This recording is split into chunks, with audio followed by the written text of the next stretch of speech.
and Patrick Perrette. Why don't we start with someone more interesting? And producer extraordinaire, Jen Jensen. It's time for the early game, where the bacon is always prepared properly. My grand slam was supposed to be with sausage. On 107.5, The Game.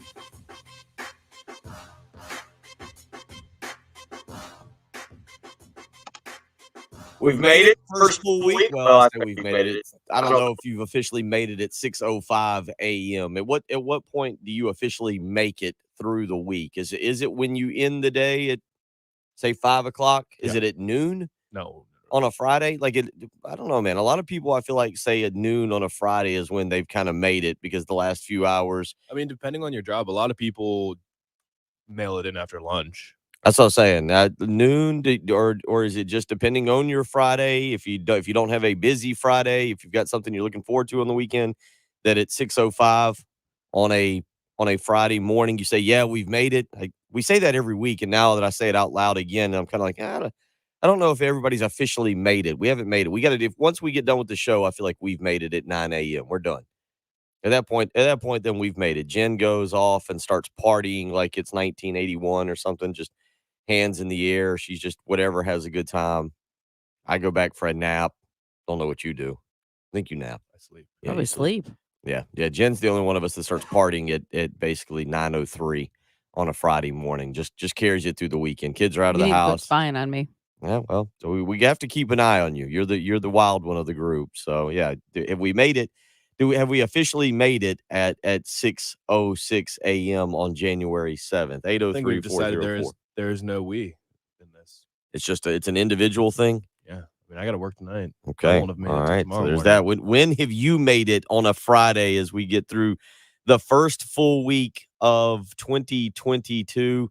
A little golf started last night. PGA Tour. I was actually very invested in that, getting a little fired up for the Century Champions Open out in Hawaii.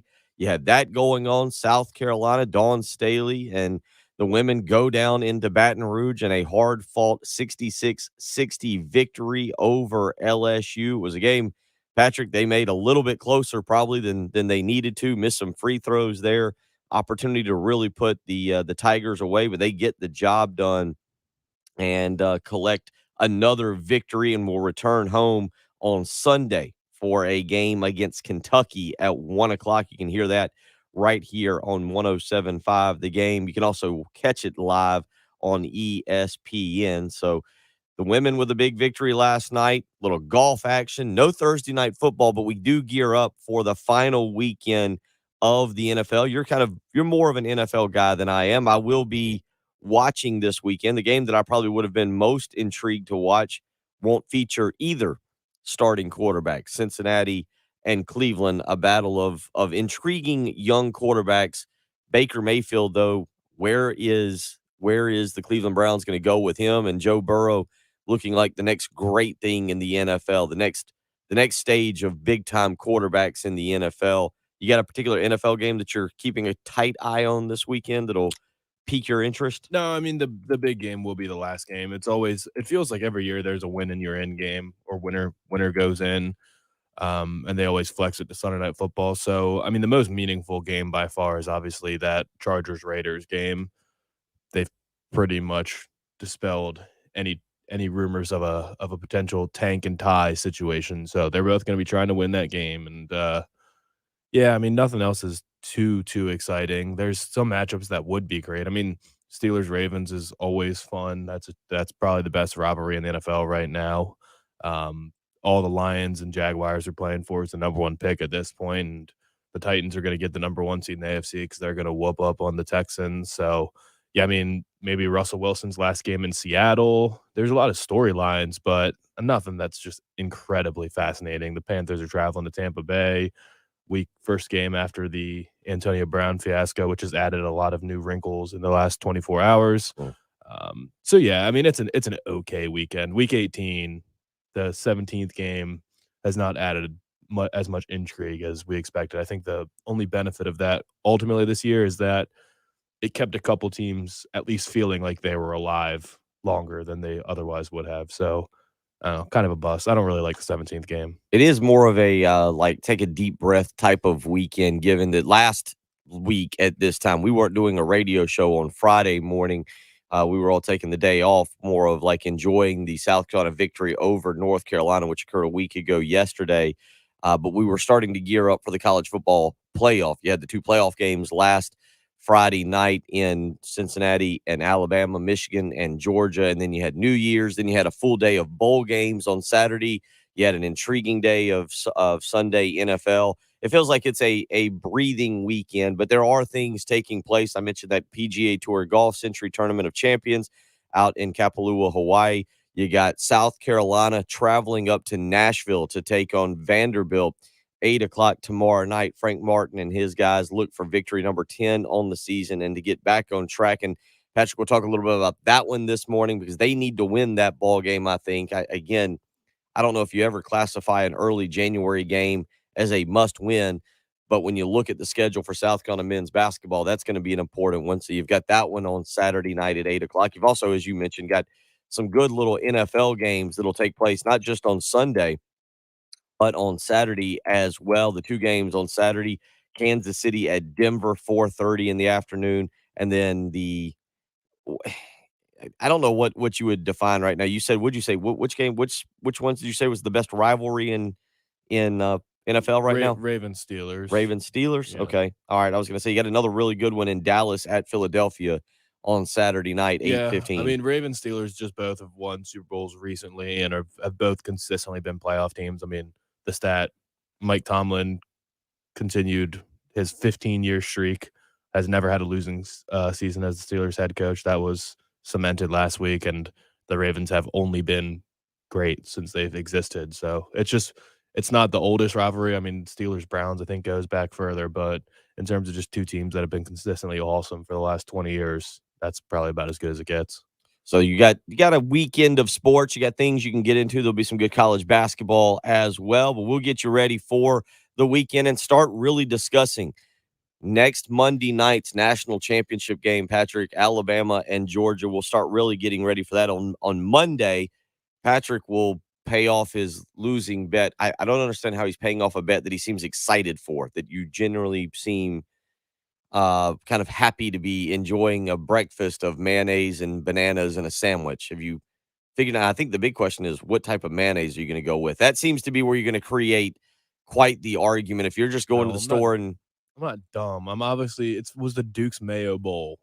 I'm obviously gonna go get some Duke's Mayo. There you go. I think I have some in my fridge. It might be expired. I haven't used it in a while. So okay, I'm gonna get the smallest one they have. And normally I just buy the light version because mayo's bad enough for you already. But I'll get the normal, whatever the main type of Duke's is. I'll get the smallest little jar of it. Okay, so we got that Monday. So we'll be done. We will start getting you ready for the national championship game Monday night, Alabama and Georgia. We all know where Roll Tide Larry stands, and yes, he is already on the phone lines. We'll get to him here momentarily to get his hot takes this morning. But Patrick, yeah, as you start to look ahead toward that Alabama Georgia game, it's really hard. And I was talking with people about this last night, and I think somebody even hit us up on the Cool Care Heating and Air text line yesterday. And as we were talking, I think we were talking with Brian Edwards, and you kind of made mention that Kirby Smart not learning anything from the first game. But you also got to think Nick Saban's going to make massive adjustments as well. That Alabama's but going what are to they make going to adjustments. adjust to? They dominated. Everything worked. What is there to adjust? Well, they do know that Kirby's going to make adjustments as well. So you've got to come out with a few more wrinkles. Maybe you've got a little bit of an idea. You do have to make some kind of adjustment that you won't have Michie out there at wide receiver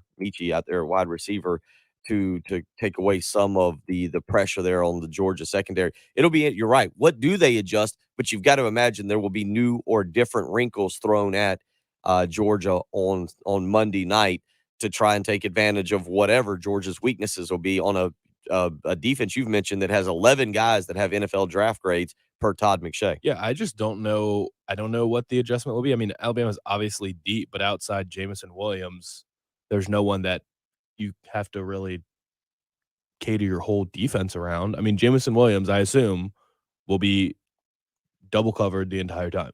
or at least they'll have help for him the entire time because they tried to just man up on him and it didn't work at all. And it seems like there's a pretty decent drop off after John Mechie. I mean, Slade Bolden's nothing special. He's just a solid, consistent slot receiver. And then they have Ja'Cory Brooks was the guy that filled in, I believe. So, I mean, he played well, but he's not a game wrecker like Jameson Williams is. So I just don't know what else it would be. Their tight ends are not much to write home about. I mean, Jaleel Billingsley is a really, really good athlete, but I think he's been in the doghouse most of this year. I mean, he started out not even playing because Nick Saban benched him and said you need to act like a professional before you can play. And he's been playing of recent, but he hasn't.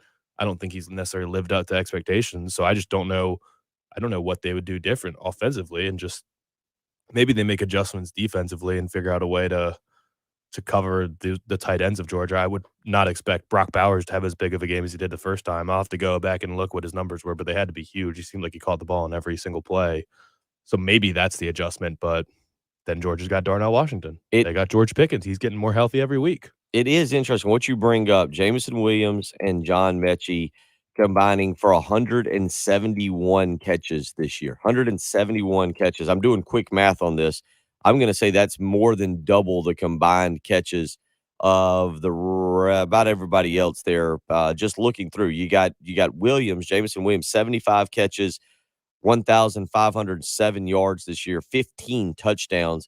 John Mechie with 96 catches, Patrick, 1,141 yards and 8 touchdowns. So between the two, 23 touchdowns and over 2,600 yards receiving. Now, the next closest guy behind them is the guy you just mentioned, Slade Bolden, 35 catches for just 364 yards and 3 touchdowns.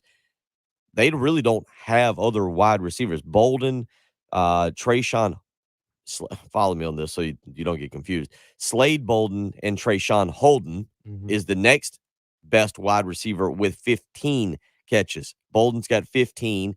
Bolden's got 35. Holden has 15. So you got 50 catches between your next two guys that are wide receivers. JoJo Earl with 12, and the guy you just mentioned, Ja'Cory Brooks, has 9 on the season. So the one part you make about that's a great, great thing to look at here. That Georgia secondary we know is very good. Now, John Mechie III not going to be out there for this game, and you're right.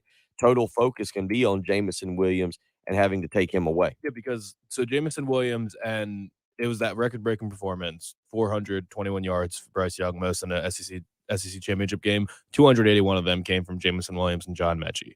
184 yards, 2 touchdowns. John Mechie had 97 yards and a touchdown. All 3 of the receiving touchdowns came from those 2 guys, and no one else had more than 54 yards. So Slade Bolden had 54 yards, Billingsley had 27, Trayshawn Holden had 21. Like, there wasn't much happening outside of that. But then on the other side, Brock Bowers was the only thing going for Georgia offensively. He had 139 yards, 10 receptions.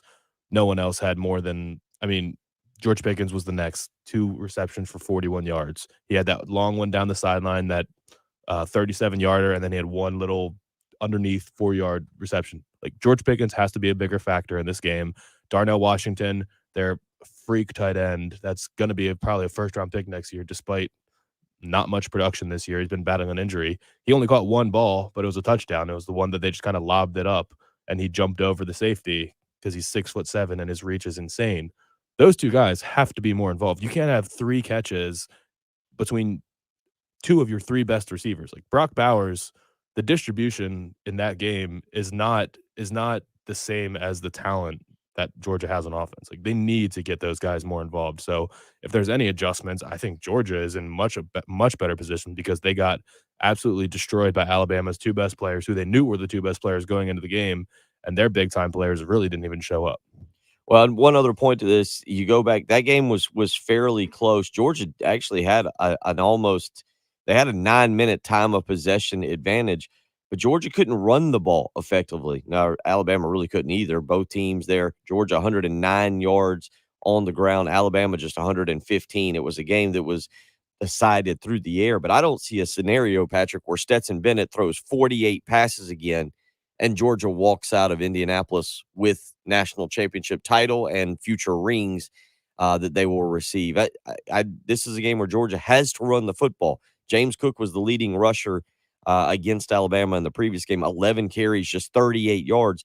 Kenny McIntosh, 4 for 32. Georgia's got to be able to run the football here somewhat effectively to control the ball and also to keep some of the pressure off Stetson Bennett. Yeah, and there were 0 game-breaking runs on either side of the ball. The longest run of the game was 15 yards, and the longest runs were by each of the quarterbacks. Stetson Bennett had a 14-yard scramble. Bryce Young had a 15-yard scramble, and that was really all that was happening.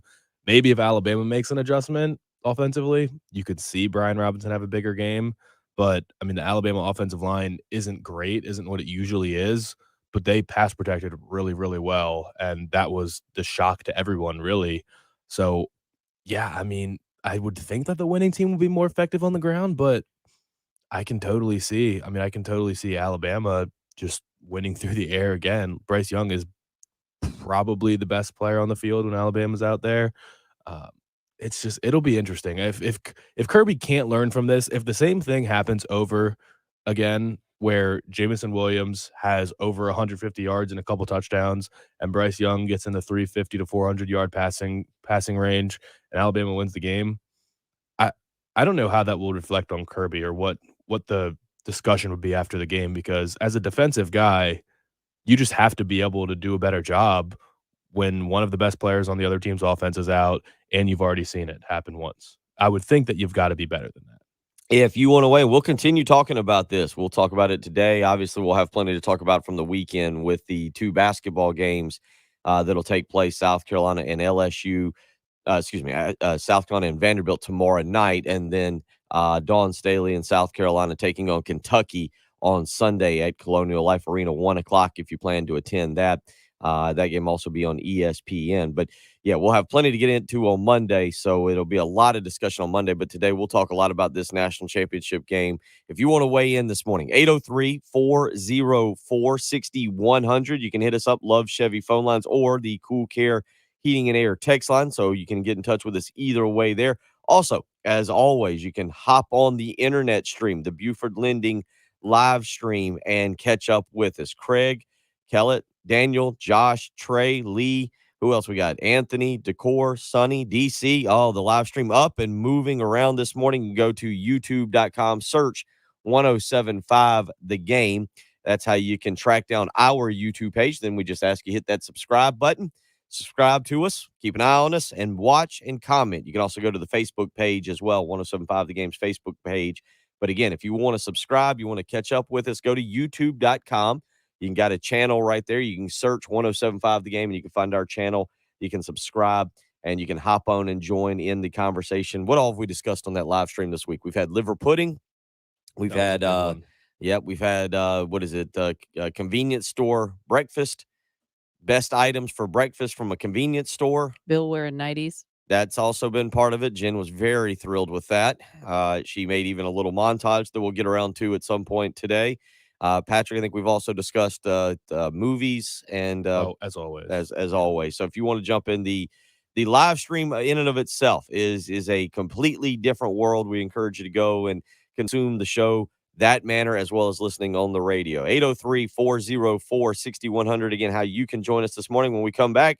Oh, it's Roll Tide Larry. Yesterday, he was full of himself, Patrick. I think he's still holding off on a prediction until next week, but we will get to him, as well as let him talk about the women's basketball game last night. A 66-60 victory for Dawn Staley and the women. Aaliyah Boston, 19 points, and she grabbed about every rebound that was out there. 18 rebounds, a 19-point, 18-rebound game for Aaliyah Boston last night. Absolutely fantastic night for her and South Carolina with a 66-60 victory. Sure didn't look like they were going to win, though, for a while. They got not looking good. Free throws down the stretch there. A little bit of a bugaboo. The Gamecocks just 18 of 32 overall from the foul line last night, but they find a way to get it done. And that's what great teams do. Also, when you shoot 32 free throws and your opponent shoots 7. Patrick, we've talked a lot about that with the men's team. Yep. The men not shooting enough free throws, but last night, Dawn Staley's group shoots 32 free throws to just 7 for LSU.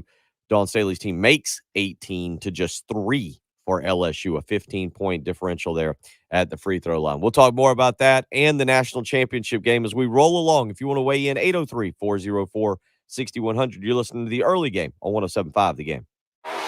More of the early game coming up on 1075 the game.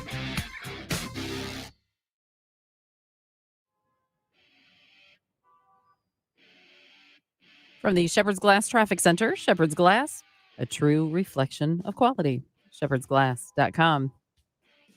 I do have just one accident. Enterprise Parkway in West Columbia, right there around Technology Drive. Could be a little bit of a blockage there on Technology Drive. Other than that, traffic, not too bad for your Friday morning. Weather-wise, going to get that roller coaster going again. Chilly today, 49 for the high. Overnight low of 27. It should be 48 tomorrow. And Sunday could be up to 69 with some afternoon rain likely. But right now it is a cool start, 42.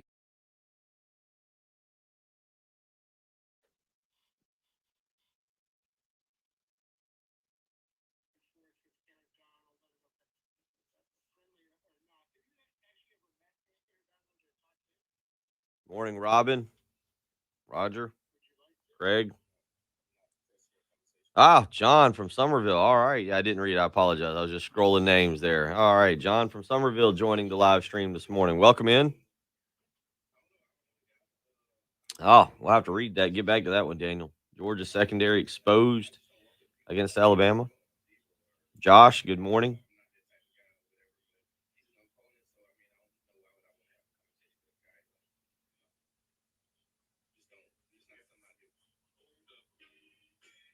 Oh, what are you watching over there?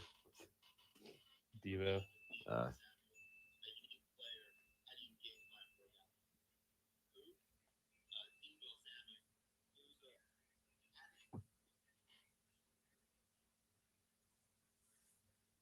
That might be interesting to play. What do you say? Aaron Donald earlier this year didn't know who Debo was, and then the reporters were asking Debo if he's ever met Aaron Donald. He's like, no, and they were like, do you want to talk to him or meet him? He's like, no, I'm not pressed for a conversation. And they were like, well, why don't you want to meet him? He's like, I don't know. He's an opponent. I don't just go up to people and say, hi, I'm Debo. He's just very confused, and like his eyes were getting wide. He's like, what are you guys talking about?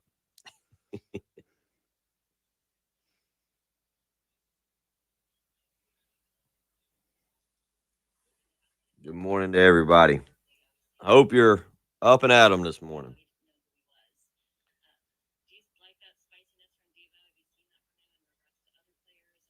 Spiciness? Was it a spiciness? I'm not really. It's just You don't know. I don't know what Patrick will have to explain to you what he's watching or where the video came from or what's going on. I can send it to Jen. I'm not sure if there's more to it than I've actually seen, but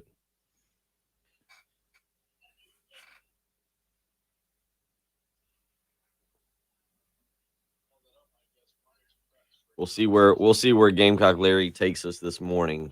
Yesterday was yesterday the liver pudding discussion? Good Lord. Yeah, it was yesterday. Good. Ugh. Maybe that's what Patrick should have to eat is liver pudding. Didn't you say you were going to try and go find some? yeah, I would voluntarily eat liver pudding. No major news in the transfer. I thought the transfer portal was actually kind of quiet last night, unless I completely missed something. We had the first academy soccer practice last night for Austin. I guess there was. I guess Jason Brown did. It wasn't South Carolina, really. I guess it was. I don't know. But Jason Brown going to Virginia Tech. We do need to potentially mention that.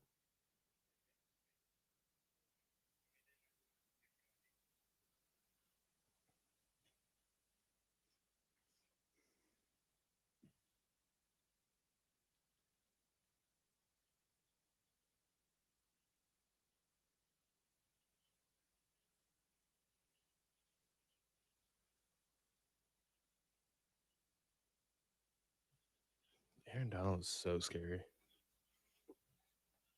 I think he's the scariest person in the NFL.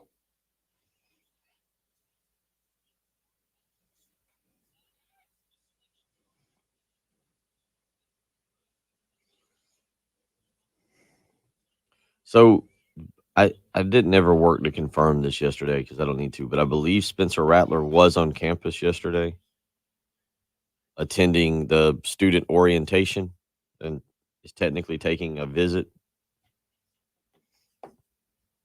That might have been the other news. I mean, I say other news, but I don't even know if that's necessarily news.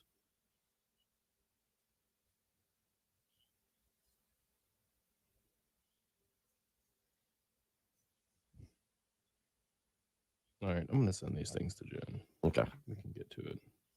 It's one of the games that actually has more than some, has a lot of implications.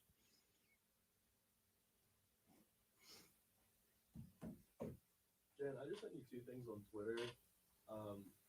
Can you pull those? They can be together or separate. It doesn't really matter, but it's a little NFL Vivo thing.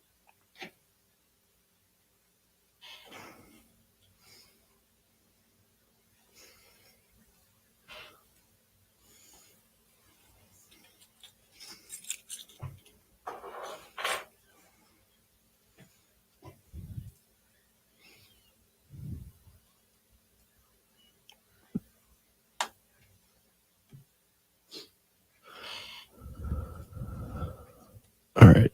I haven't even looked at the live stream yet. Good morning, everybody.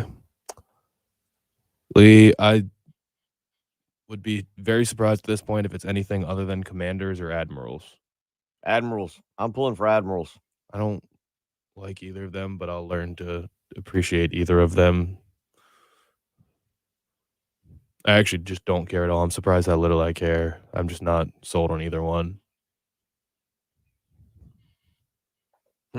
And now, back to the early game on 107.5 The Game.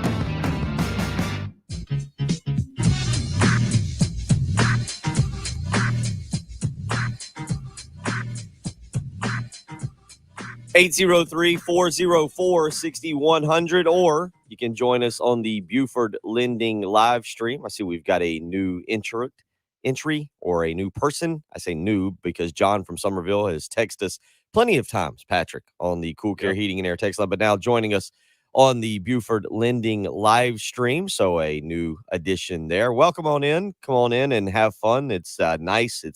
It's warm, and most of the times it's pleasant in there. The conversation does get a little off center sometimes, but that's the fun place to have it. Yeah. There was 2 portal, some recruiting portal news last night that we should mention real quick. Jason Brown, former South Carolina Gamecock, announces officially that he will go to Virginia Tech. He calls it his dream school. He was from, I think he's from the Richmond area. Initially, somewhere he's from the state of Virginia. Let's just say that. But he announces officially he will go to Virginia Tech and finish his final year there. And look, that's another situation. If you're a South Carolina fan, everything worked out. South Carolina won the bowl game. They won the bowl game. There's no reason to harbor ill will toward Jason Brown. I think he saw the writing on the wall with 1 year of eligibility left and Spencer Rattler coming in. So he gets to play in another Power 5 conference. He plays for another Power 5 team. It's his dream school. I don't think you can complain with this. You thank him for what he did this year. If it wasn't for Jason Brown, really, and Zaquandre White as well, South Carolina probably not in a bowl game. Maybe you can make the case for Zeb Nolan making that drive against Vanderbilt at the end. Well, they also, Virginia Tech landed another transfer quarterback at exactly the same time, Grant Wells from Marshall. I guess I was surprised. I don't know if what wouldn't have surprised me with Jason Brown transferring. I didn't even have the first idea what kind of school he was going to transfer. I guess in the back of my mind, I was kind of expecting it to be a group of 5 school would have been my expectation, where he knows that he could come in and start right away. I hope the best for him. I have no opinion on Virginia Tech either way. I mean, I hope he's successful. If Virginia Tech starts winning with him, that'd be cool. And yeah, but I don't know. Is the starting job locked up for him there? I can't imagine so. It seems like a risky move to go to another Power 5 school where you're not guaranteed a starting spot with your last year of eligibility.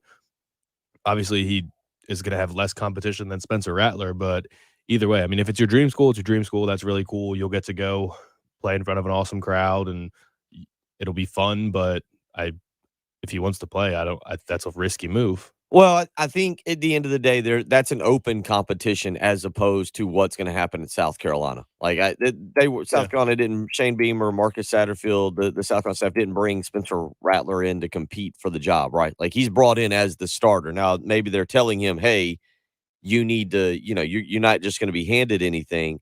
But the bottom line is he's going to have to. At South Carolina, it's well known that that's who's going to be getting the job. And with all that being said, I think it's an opportunity for him. Look, you've had a taste of big time football with South Carolina. When you go from St. Francis to South Carolina, and Virginia Tech's got a great environment. Enter Sandman, fantastic environment. You'll play some big games. I don't know what Virginia Tech's schedule is next year, in terms of maybe playing. They might play Virginia. They might play Penn State next year. I'm not sure, but the bottom line is you're going to get a fun program, a great place. And again, Patrick, it's his dream school, so you look at it as a chance to go up and compete and maybe be able to, hopefully for him, I'm pulling for him to go up and earn the starting job. They'll play West Virginia, I guess would be their big out of conference game. I'm not really seeing anything else that sticks out. But for comparison, Grant Wells, the other quarterback that transferred there, he's going to be a sophomore. So he started every game for Marshall this year, it looks like, and he threw for 3,500 yards, 16 touchdowns, 13 interceptions. So certainly someone that Jason Brown could beat out, but I assume he's going to get to campus as soon as possible and get working on it. And yeah, I hope he wins. I hope he wins the starting job and does as well as possible. I mean, Virginia Tech's not playing Clemson next year, so I'm not going to pay that much attention to him. But the Jason Brown part does add some intrigue to where if there's a bunch of noon games on and nothing's really tickling my fancy, I guess I'll just turn on the Virginia Tech game and watch Jason Brown. You never know. Maybe they'll get a Thursday or a Friday night game. Sure. Maybe a Thursday. Everybody likes him. He's a really super nice kid, great personality, had a lot of energy, was really gracious to South Carolina fans. I don't know how anyone could be anything but happy for him if he wins the job and succeeds. I will be interested with ESPN next year in these Thursday night games because we've talked about this a couple of times in terms of Thursday night college games. Because correct me if I'm wrong on this. NFL next year is going, Thursday night games are going strictly to Amazon Prime, right? I'm not sure if that's next year or not, but probably. I think it's next year. I'm pretty certain it's next year.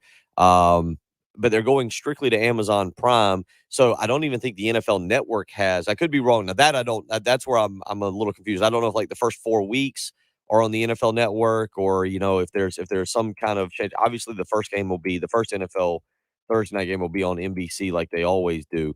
But I believe the rest of the schedule is going to Amazon Prime, and you'll have to have the Amazon streaming package, Amazon Prime, to be able to watch it. There was a time in our life where we used to get really interesting, I shouldn't say great Thursday night games, but you would get Power 5. South Carolina made a living playing on Thursday nights. Kentucky, Mississippi, back in the 2000s there, you had the big top 10 game. Andre Woodson came in here with Kentucky, and Eric Norwood had a monstrous night, and South Carolina beat Kentucky. You had the game that birthed Sandstorm against number 4 Mississippi.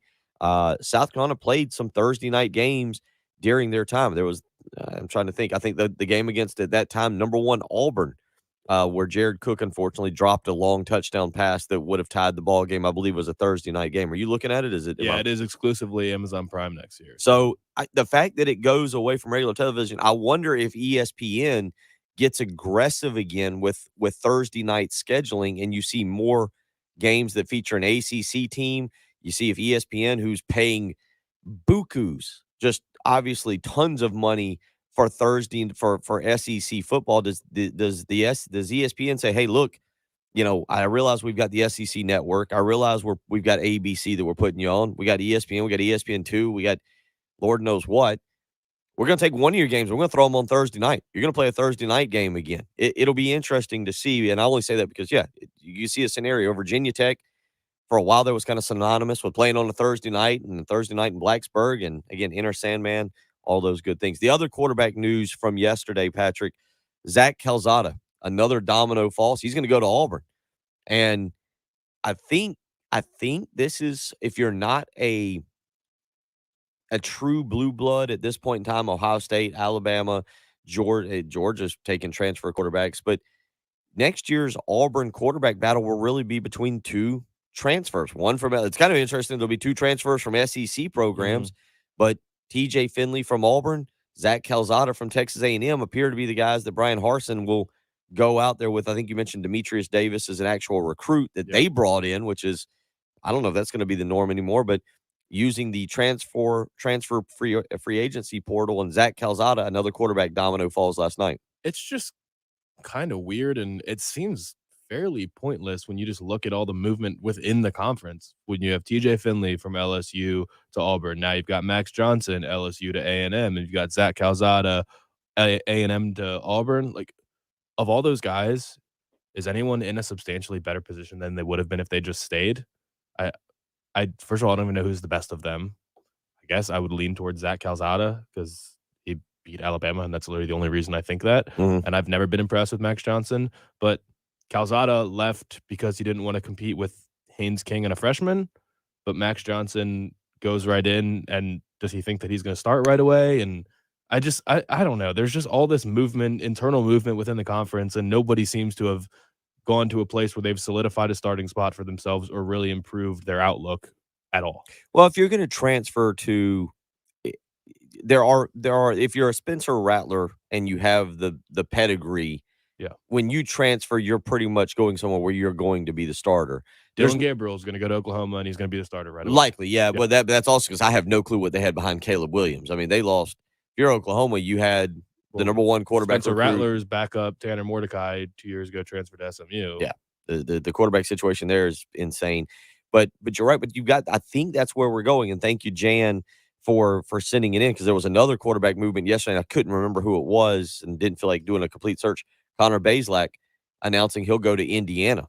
So you get the Missouri quarterback who started most of the games this year also going to Indiana. But Zach Calzada, again, going to Auburn. Obviously, Auburn rotates off of South Carolina schedule. So another one where, you'll probably catch Auburn play a few big games at certain times next year, whether it be LSU or a Georgia game or obviously play Alabama.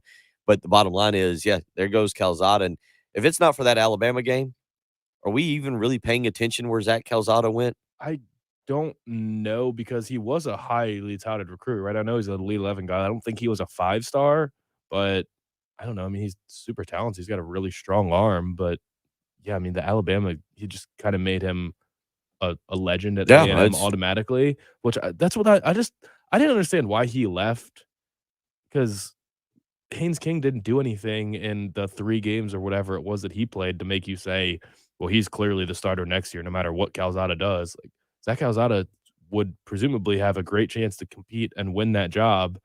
And I guess he just thinks that TJ Finley is an easier competition than Haynes King. It's just, the transfer portal works for some people. For Dylan Gabriel, sure, it makes a lot of sense. He's going to go to Oklahoma. He's going to start right away. It's going to go well for him. Spencer Rattler was not going to be the starter at Oklahoma had Caleb Williams stayed.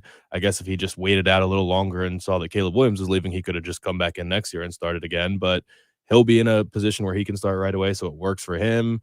And there's other guys that it works for too. But when we just see all this transferring within the conference and no one is in a better situation than they left, it's like, what was the point? You're just kind of it seems like you're just wasting your time. Yeah, and I assume all of these guys are going to play at some point. I would bet that TJ Finley and Zach Calzada both start games for Auburn, just because the nature of college football, with injuries and with losing and making changes. I assume they'll both play. I assume Haynes King and Max Johnson will both play at Texas A&M next year, and no one will do anything special, and they'll all just be running in place. It's just strange, and I don't really like it. The Buford Lending live stream. Chuck weighs in. Congrats to JB, Jason Brown. Hope he has a good final year and gets a degree from his dream school in Virginia Tech. Who has the better year, you think, Jason Brown or Zach Calzada? Just statistically speaking, not with teams. Who has the better year? I guess Jason Brown. I guess Jason Brown. I mean, it'll be easier to put up big numbers, and I guess he'll have a better opportunity to start right away, because this kid from Marshall doesn't look super impressive. Not that TJ Finley's impressive either. I guess I'll just lean Jason Brown, maybe just because I like him. Carlton weighs in again on the Buford Lending live stream. He says FCS schools will probably get more airplay from ESPN on Thursday night. That's certainly a possibility, but we'll see. We'll see what ESPN elects to do there, and if that's something that pops up later on as we go through the year. I think that's going to be kind of interesting. 803-404-6100. Jen, let's get out to the Love Chevy phone lines. Roll Tide Larry, who is he's wearing his Nick Saban shirt. He's got his Bear Bryant houndstooth hat on. His oatmeal cream pies in hand. Yeah, oatmeal cream pies. He's ready to go. How are you this morning, Roll Tide Larry? Things to say. I'm gonna take my time. Number one, I hope Shane Beamer is not making the same mistake that you all are making and promising the Spencer Rattler the starting job. I wasn't going to talk Gamecock football till next Thursday, but I hope he don't promise him the job. Come in, you my starter, because he got competition, and I'll talk about all that next week.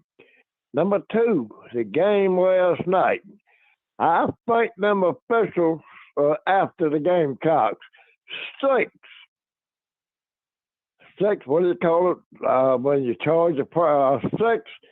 I don't forget what you call them now. What do you call them things? Offensive fouls. 6 offensive fouls. 5? You foul out? No, just yeah, that's. I think they have 6 offensive fouls. Oh, charge when you charge. Yeah, like a charging. Yeah, okay. They called 6 of them last night. They called a bunch of them against Missouri. I think they after Boston and that little old one we got charging there and make them point. Henny, I think they after them because it's too much. Number 3, no. Liver mush is not the same as liver pudding. What? I call my place where I've been getting liver pudding. My dad got it a long time ago, little country place out there in West Columbia. But I couldn't talk to the big man and he's the one that make the decision. He ain't going to give me the ingredients, but it's a lot different than liver pudding and liver mush. Number 4, Roll Tide Roll. Okay. We got today and we got Monday. And then we'll be talking, somebody gonna be talking trash. Somebody gonna be crying. Bye, Kirby. Bye, Kirby. He can't beat Nick Saban. Well, he should have known that when he took the job at Georgia. But I just like I said, I'm done telling you what I'm going to do. I'm going to talk Gamecock football next Thursday or Friday. But don't promise this Rattler got a job. But I got my prediction, but I don't think I'm going to give it to you until Monday morning because I think it's going to be a field day. But I'm going to think about it a while. Now, one of the Alabama players is hurt, right? Is that right? Yeah, the other wide receiver, John Mechie. Okay, that might change that. Yeah, I'm gonna have to take that in consideration. I'm gonna have to coming back. Yeah, that's okay. We're gonna be all right. I'll stay by 10. It might be worse than that. But I'll talk to you guys later. I love all you guys. And I got a call from Dr. Bulldog, but he's laying low. He knows they got a whipping coming. He knows they got a whipping coming from the old man. Go, roll, Tide, roll. Talk to you later. Love you guys. Bye. Love you too, big guy. Have a great weekend. That is a man that liver pudding is bringing energy. If Georgia beats Alabama after all this smack he's been talking, he has to come on the air and bark like a dog on Tuesday. I think if Georgia, give us his best bulldog bark. If Georgia beats Alabama, Nick Saban will personally call out Roll Tide Larry in the post game. And even Roll Tide Larry is not ready for the wrath of Nick Saban. 803-404-6100. We'll continue on. You're listening to the early game on 107.5 The Game.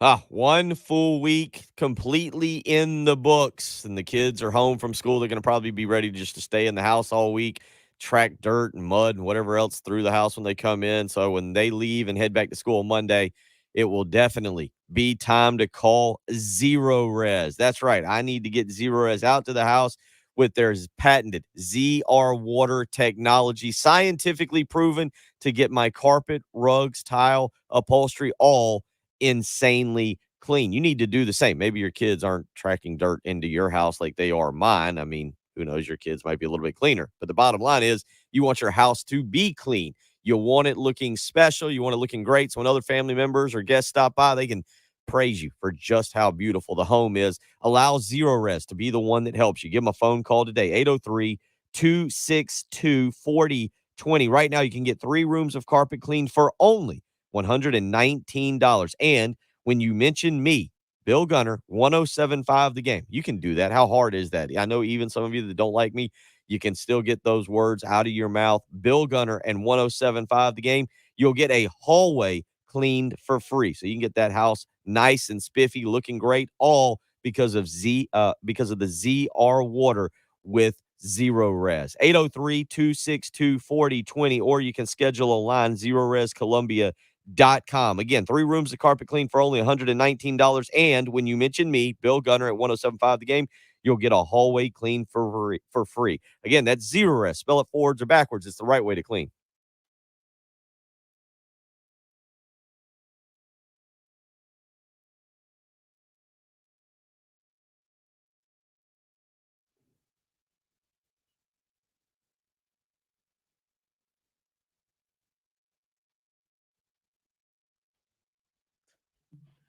There's a funny thing on message board geniuses. Oh, From Tennessee. I'm okay with playing the players. How about $17.50 an hour? Deduct taxes and insurance. Time and a half for bowl games. Double time for playoff games. No more. okay. $17.50 an hour.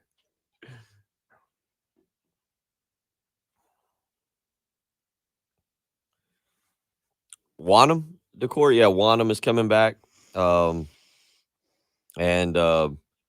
Yeah, there might be some portal news coming up there, Chuck. It's kind of they've got that kid on campus now, Devon. I think it's Devani Reed. Am I right on that? Devani. I believe it's Devani Reed. I'm going back now. I question myself when I say his name. I think it's Devani, Devonni, Devani Reed, who's transfer free safety, 6 foot, 180 pounds from Central Michigan. But actually, his numbers look really good. 281 tackles in 4 years and 3 interceptions. So he tackles people. That's good.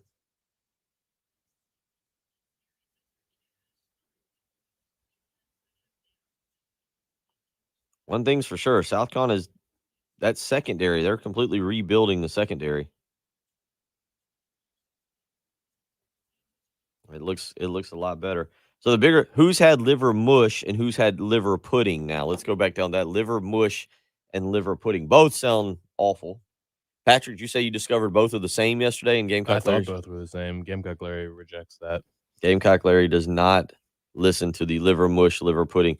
And apparently he's got his guy. He's got his liver pudding guy. But he's not going to pony up the I recipe. saw the stat yesterday. You see Alabama and Georgia combined have 33 5-stars on their rosters right now. That's 10 more than the Big 12 and Pac-12 combined. Oh, hold that stat. We'll get into that. We'll get back to that. I didn't go back and fact check it, but that's absurd.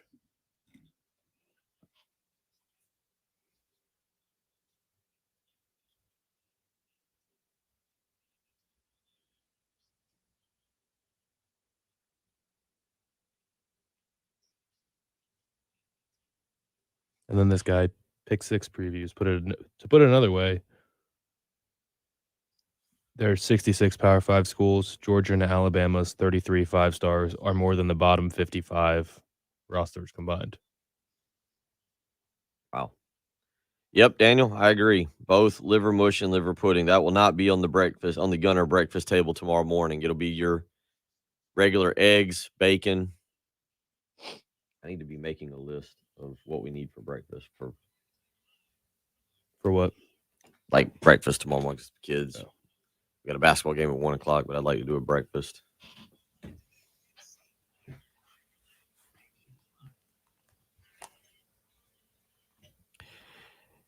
As always, you can head over to the Buford Lending live stream. Go to 1075 The Game's YouTube page. Again, you can go to youtube.com and search 1075 The Game. Had to ask the live streamers. Liver mush and liver pudding?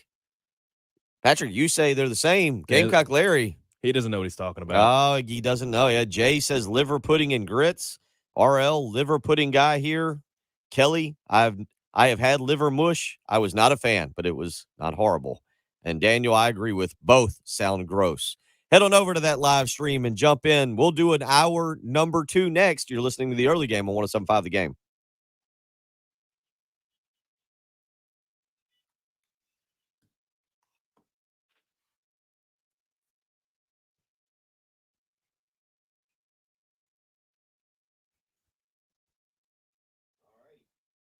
Are we having a guest right now? No, she's coming on at 7:15. 7:30, actually. Okay. 7:30.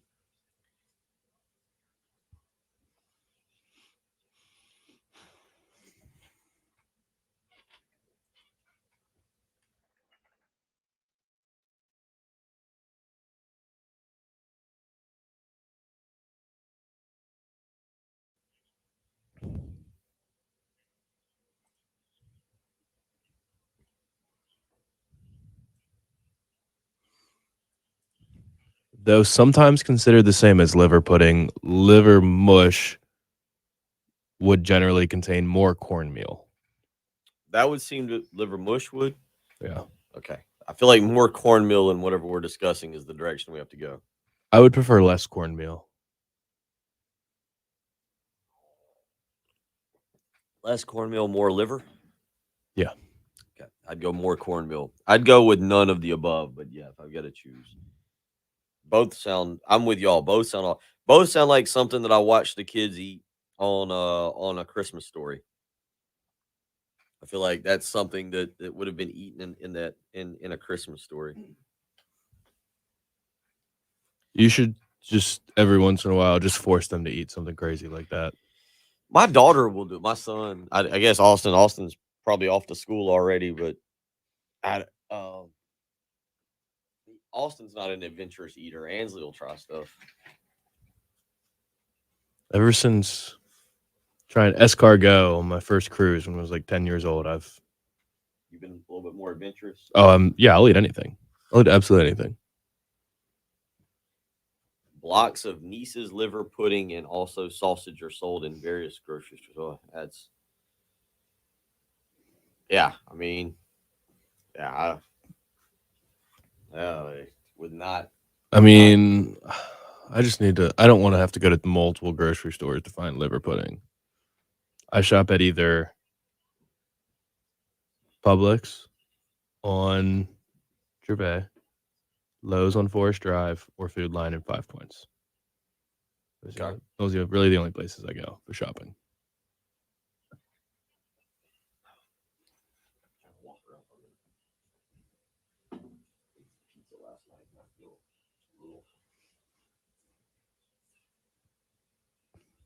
Yeah, see, Jan, you say eat liver pudding as is. That's the one thing that I'm not sure about. I don't think I can eat it. I don't want to eat cold sausage. So I probably don't want to eat cold liver pudding. It needs to be warm.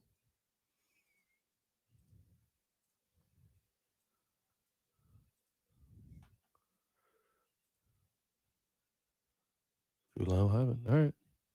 Good deal. That's actually what Bill said yesterday. He said if he had to guess, Piggly Wiggly would be the place with it.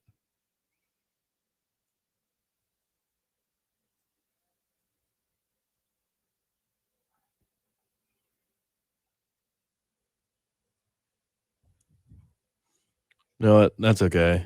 If somebody wants to stand outside any of those 3 grocery stores, maybe I'll get my groceries paid for one day. Think on the positive end of it. Butcher shops sell liver pudding? Really?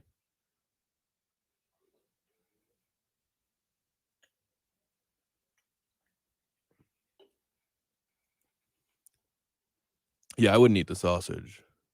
But that's the idea I get, is that liver pudding or liver mush tastes most similar to sausage. If you had to compare it to something, it would be sausage. And the idea of eating that cold, I don't like.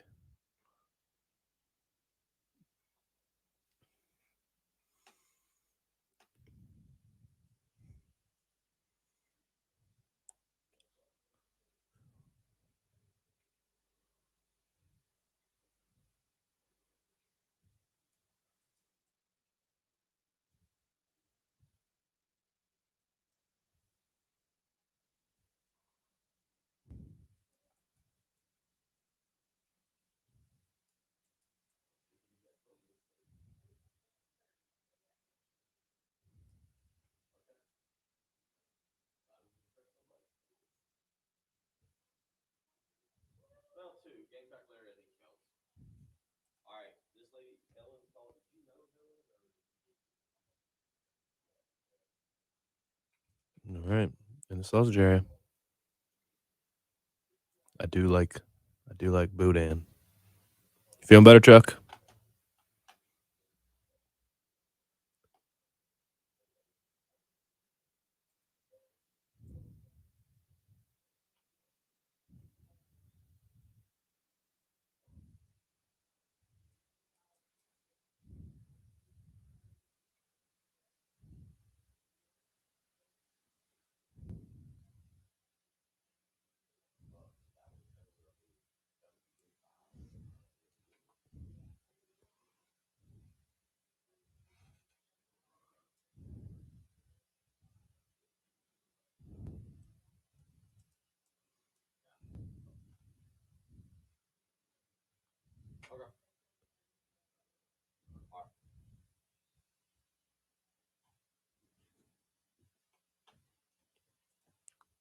Glad to hear it, Chuck.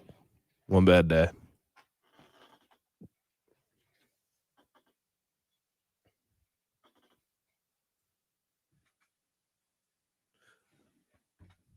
Yeah. By the way, Final Four is in New Orleans this year. Oh, is it now? Yeah. You're going to get yourself credentialed and head on down for us and be our boots on the ground? I don't know if I can get myself credentialed, but I'd like to be credentialed. The last thing, I had my trip booked to New Orleans for the women's Final Four right before COVID hit. I was 2 weeks out from going to New Orleans. Well, let's see what we need to do to get you down there.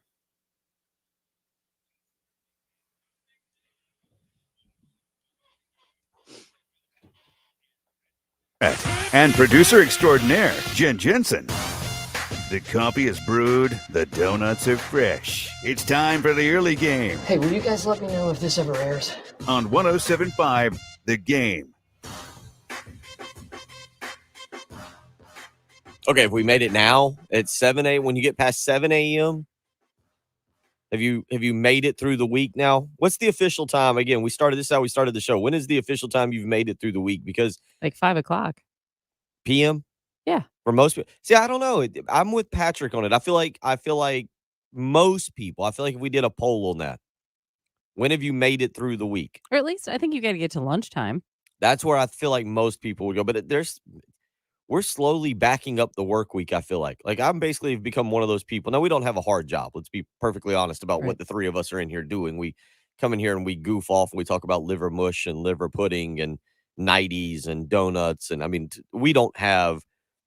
we're way down the totem pole in terms of like important jobs. That's why we don't take ourselves very seriously. That's why we're professionally messy and sloppy and chaotic, but hopefully we're at least entertaining. That's really the big goal, is to be entertaining. But so when I get past basically Thursday, I call it the weekend. Like we're back to that time of the year when the PGA, the Golf Channel starts showing the PGA at about 4:00 on Thursday afternoon. Last night was at 6:00. I basically, the first bourbon gets poured, and I'm like, all right, weekend's here. Because Friday, just do a radio show. But again, how hard is that? Coming here and talk for 3 hours about sports, interact with a lot of great people. So to me, I've made it officially, usually at about 4:00 on Thursday. That's me. I realize we're all on different time schedules. But for most people, I feel like Friday is now just becoming like, yeah, I'll show up at the office and wave at everybody and hide in my cubicle. And then at lunch, yeah, I'm pretty much really downhill done. slide. Yeah. So, but it is, and also, is the first week of January always the toughest week? For me, it is. The first couple days of January, I'm not a pleasant person to be around. It's legit. Like, When you say not a pleasant, you imply that the other 361 days of the year, that you are just a magic. Aside from the few people who think your voice is just lovely and beautiful and causes I'm the fantastic. flowers to bloom in the spring, Yep. you seem to imply that the other 361 days, we have a nice image of you smacking the back of Patrick in my head to imply that you are a very nice person. I am. And the people who listen understand why I had that visual. But no, the first couple days of January, I don't like it. I don't like taking down the Christmas decorations. I don't like, like we come back from Illinois, so then there's all the unpacking and the getting things back in order. And yeah, I don't like it. Just don't. Okay. Patrick, how about you? First week of January, is it all, are you still young enough where it all's rolling together? Because I'm with Jen on this. The first, it's I'm part okay of now, but like about till about Tuesday, man, I struggled. Sorry, go ahead, Patrick. I guess it also depends when Christmas falls, because we had that week after, because Christmas is on a weekend, so we had the week after Christmas. That kind of felt like it would have been the first week of January. So I don't know. I'm kind of in the groove of it now. Christmas is also just a chaotic season, and I love it. But once that ends, it's kind of nice to get back to normal. Okay. Yeah. There is something to be said, but like when the people say, "Okay, start January 1, man, I've got all these goals and life's going to be great." It's like, no, not so much. Give me a little time, and then I'll embrace that. Well, we think we've made it through the week. We're going to get you through the week. 803-404-6100. It has been an entertaining week. People weighing in on the Cool Care Heating and Air text line. And Will says, yep, he's made it through the week at lunch of Friday. Newberry Chris says, as soon as I get in my truck on Friday morning, he's made it through the week. That's true. Because if you manage to get up and get ready to go to work, it's like, okay, I don't have to do this again tomorrow. There are those occasional, out of the 52 Fridays, the occasional Friday I get it, that 1 or 2 or 3 Fridays are a little bit more serious. Brad says it's the weekend when I get in my car to leave work Friday around 5. And Ray says, I got to say, guys, I don't blame her for smacking you two in the back of the head. And more importantly, Jen, do you have your montage ready? Because Billy asks, hold on, or he says, hold on, back up the bus. When did I miss the conversation about 90s? I missed that one. Good morning and happy Friday. Well, Billy, good news. Earlier this week, I got a little confused. And Jen, do you have your audio ready? Jen got so happy, so excited. Jen, do you have it? I do. Jen, go ahead and play for the people what occurred earlier this week when I got a little confused on nightwear. Love the SEC. Big SEC fans. I got my SEC 90s that I wear around and, the pajamas and everything. But the bottom line is 90s? Yeah. Did you just say you wear 90s? Yeah, a long T-shirt. Isn't that what a T-shirt is? Long T-shirt? Am I wrong think about it's just that? a night shirt. I'm a little scared with that. Let's not go down that path. I don't want to find out what I... Oh, my. Hold on, real quick. I just looked up what 90s were. No, I don't wear those. Those diapers? No, they're not men's clothing. I didn't realize. I had no clue. Strike that. Where'd Jen go? I think Jen's on the floor laughing right now. I didn't realize what those were. I apologize. That's not what I thought they were at all. Yeah. It's like a gown. Yeah. I don't wear a little gown. more promiscuous. Yeah. I don't wear that. Sons who aren't aware of what exactly 90s are. I did not. I thought they were just night shirts. I thought they were honestly just night nightgowns. And I hate to say it because it doesn't sound any better, but like the old nightgowns that you would see that go from like your shoulders to your toes, kind of like a robe almost. I was not aware until I looked up very quickly what they actually were. I was wrong. I was wrong. Mark it down. January 5th. One more time. Say it. I was say it again. wrong. 7:41. First time this year I've been wrong. Write that down. Write it down. I've been informed that what I was thinking of when I pulled up the picture, what I was thinking of was a moo-moo. SEC moo-moos.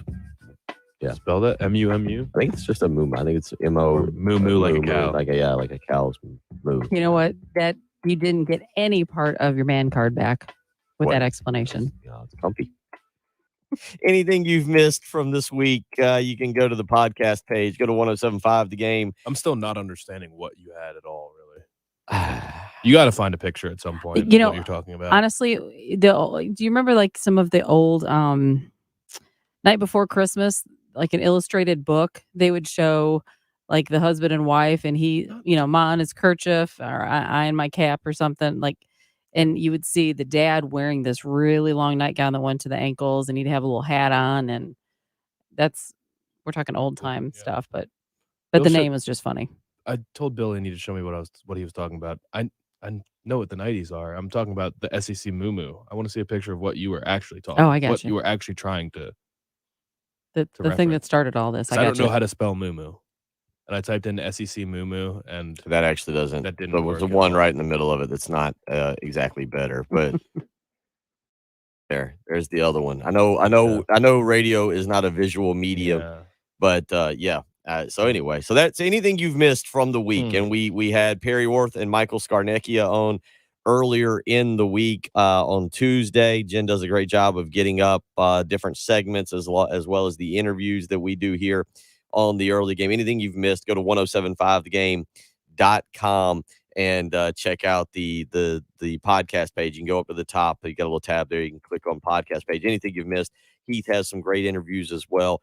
Heath, not as entertaining, I'm pretty sure, but nonetheless, Heath has some really, really good interviews. We have some great segments as well. Anything you've ever missed. And of course, if you ever want to go back and actually watch or listen to the whole show again, you can go to 1075 The Game's YouTube page. Go to youtube.com, click on 1075 The Game, and you can subscribe there. So yeah, Mark is just catching in up on the Buford Lending live stream. He apparently missed that segment from earlier this week. Kelly, I'm telling you, this is Emmy winning award stuff, and Jason just waking up and joining us. Good morning and happy Friday. So yeah, a lot of you up and ready. Ray on the Cool Care Heating and Air text line. Jen, we burned his man card as soon as the conversation about night started. He will never get that back. I think he meant 90s. And then Billy saying that's a night shirt. Those are called night shirts back in the day. And yeah, I missed that conversation. Pretty funny. So yeah, there you go. So we got a lot going on. We'll get back into and then Zach weighs in on the Cool Care Heating and Air text line. Says the grandfather in Willy Wonka wore a moo. Yeah. So yeah, was it? So yeah, anyway, so yeah, a lot to get into this morning. Again, hope everybody's up and doing well, getting ready. Kids, if your parents are taking you to school and you're listening right now, they're making you listen.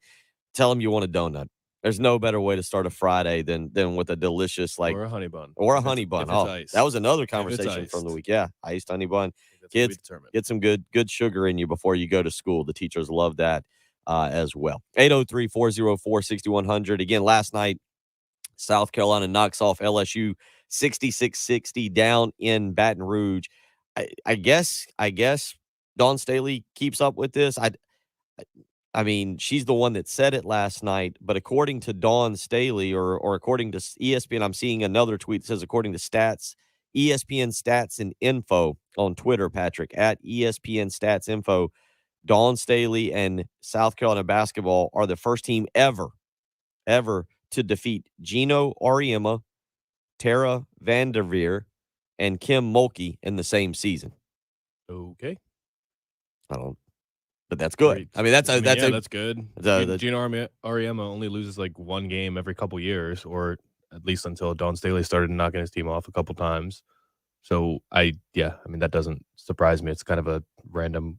I mean, it's a random one. They're three. It's random in a sense, but they are three of the greatest coaches in the sports history. So it's not that random, but okay. Yeah. So, it's a little bizarre. But last night, again, Dawn Staley and South Carolina 66-60 victory over LSU down in Baton Rouge. They'll return home to take on Kentucky 1:00 at Colonial Life Arena this coming Sunday. You can check that out and listen if you're driving around and not able to get to a television right here on 107.5 The Game.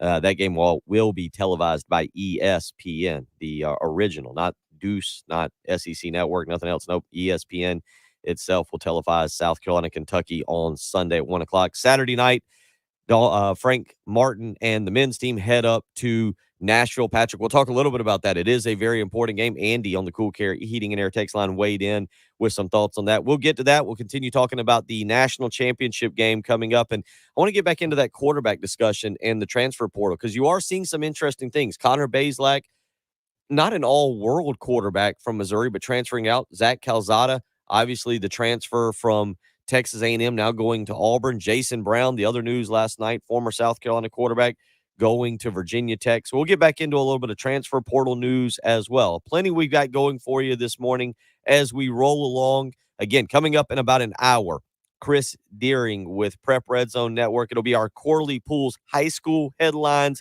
of the week. Chris has got some fantastic news. If you haven't checked out his Twitter account recently, he's got a brand new gig that starts tonight. So we'll catch up with him. It'll be the Corley Pools high school headlines of the week. We'll do it each and every Friday to catch up with Chris Deering as always. And we look forward to that segment. Again, you're listening to the early game on 107.5 The Game. 107.5 The Game is omnipresent and free of charge. Free of charge. In your car. Free of charge. Online. Free of charge. On the app and streaming on your smart speaker. Free of charge. 107.5.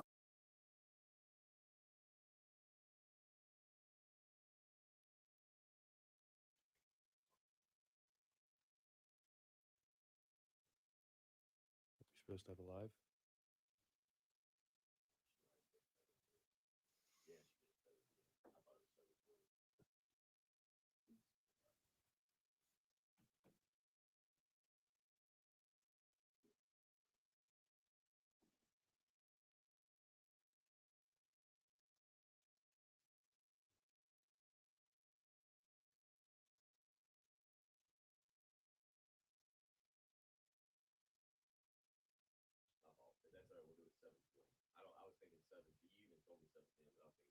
That's right. And Ellen's on the phone. So do you want to take her?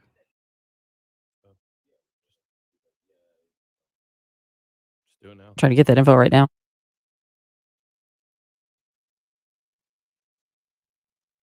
We gotta be careful not to burn up all our national championship preview today.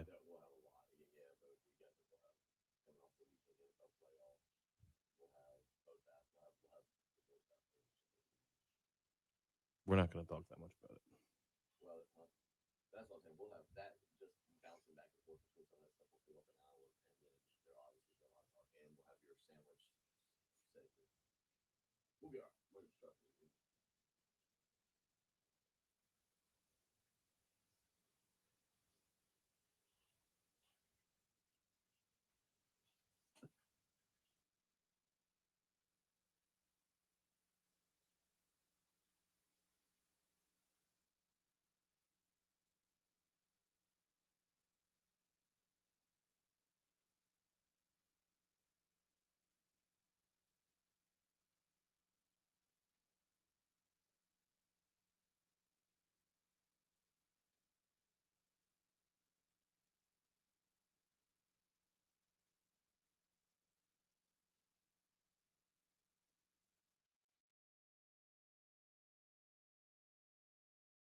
Kelly, not as much begging for trash talk. Gangpack Live fired through a couple topics.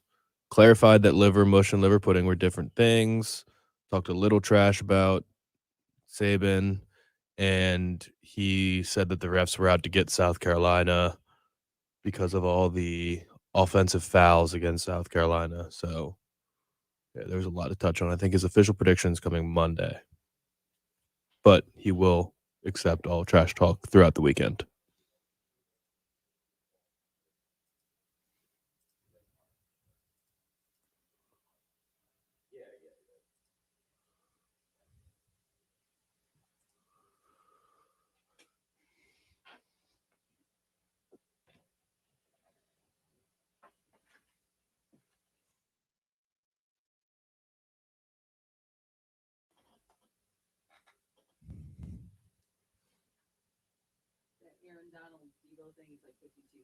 Cool. That can be part of the NFL preview segment. There's really only 2 games of real note. We can talk about them.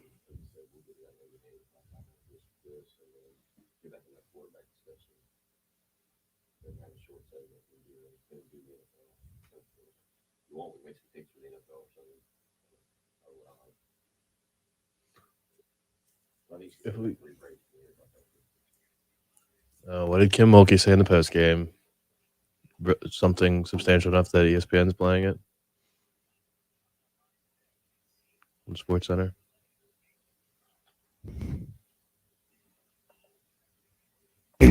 On 107.5 The Game.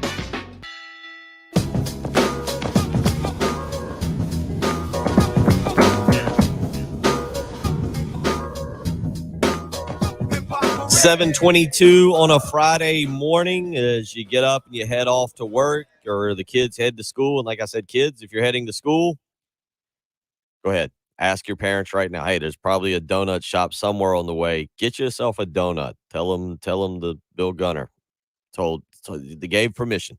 You can have a donut this morning. So as you get up and you get moving this morning, final day of the first full week of January 2022.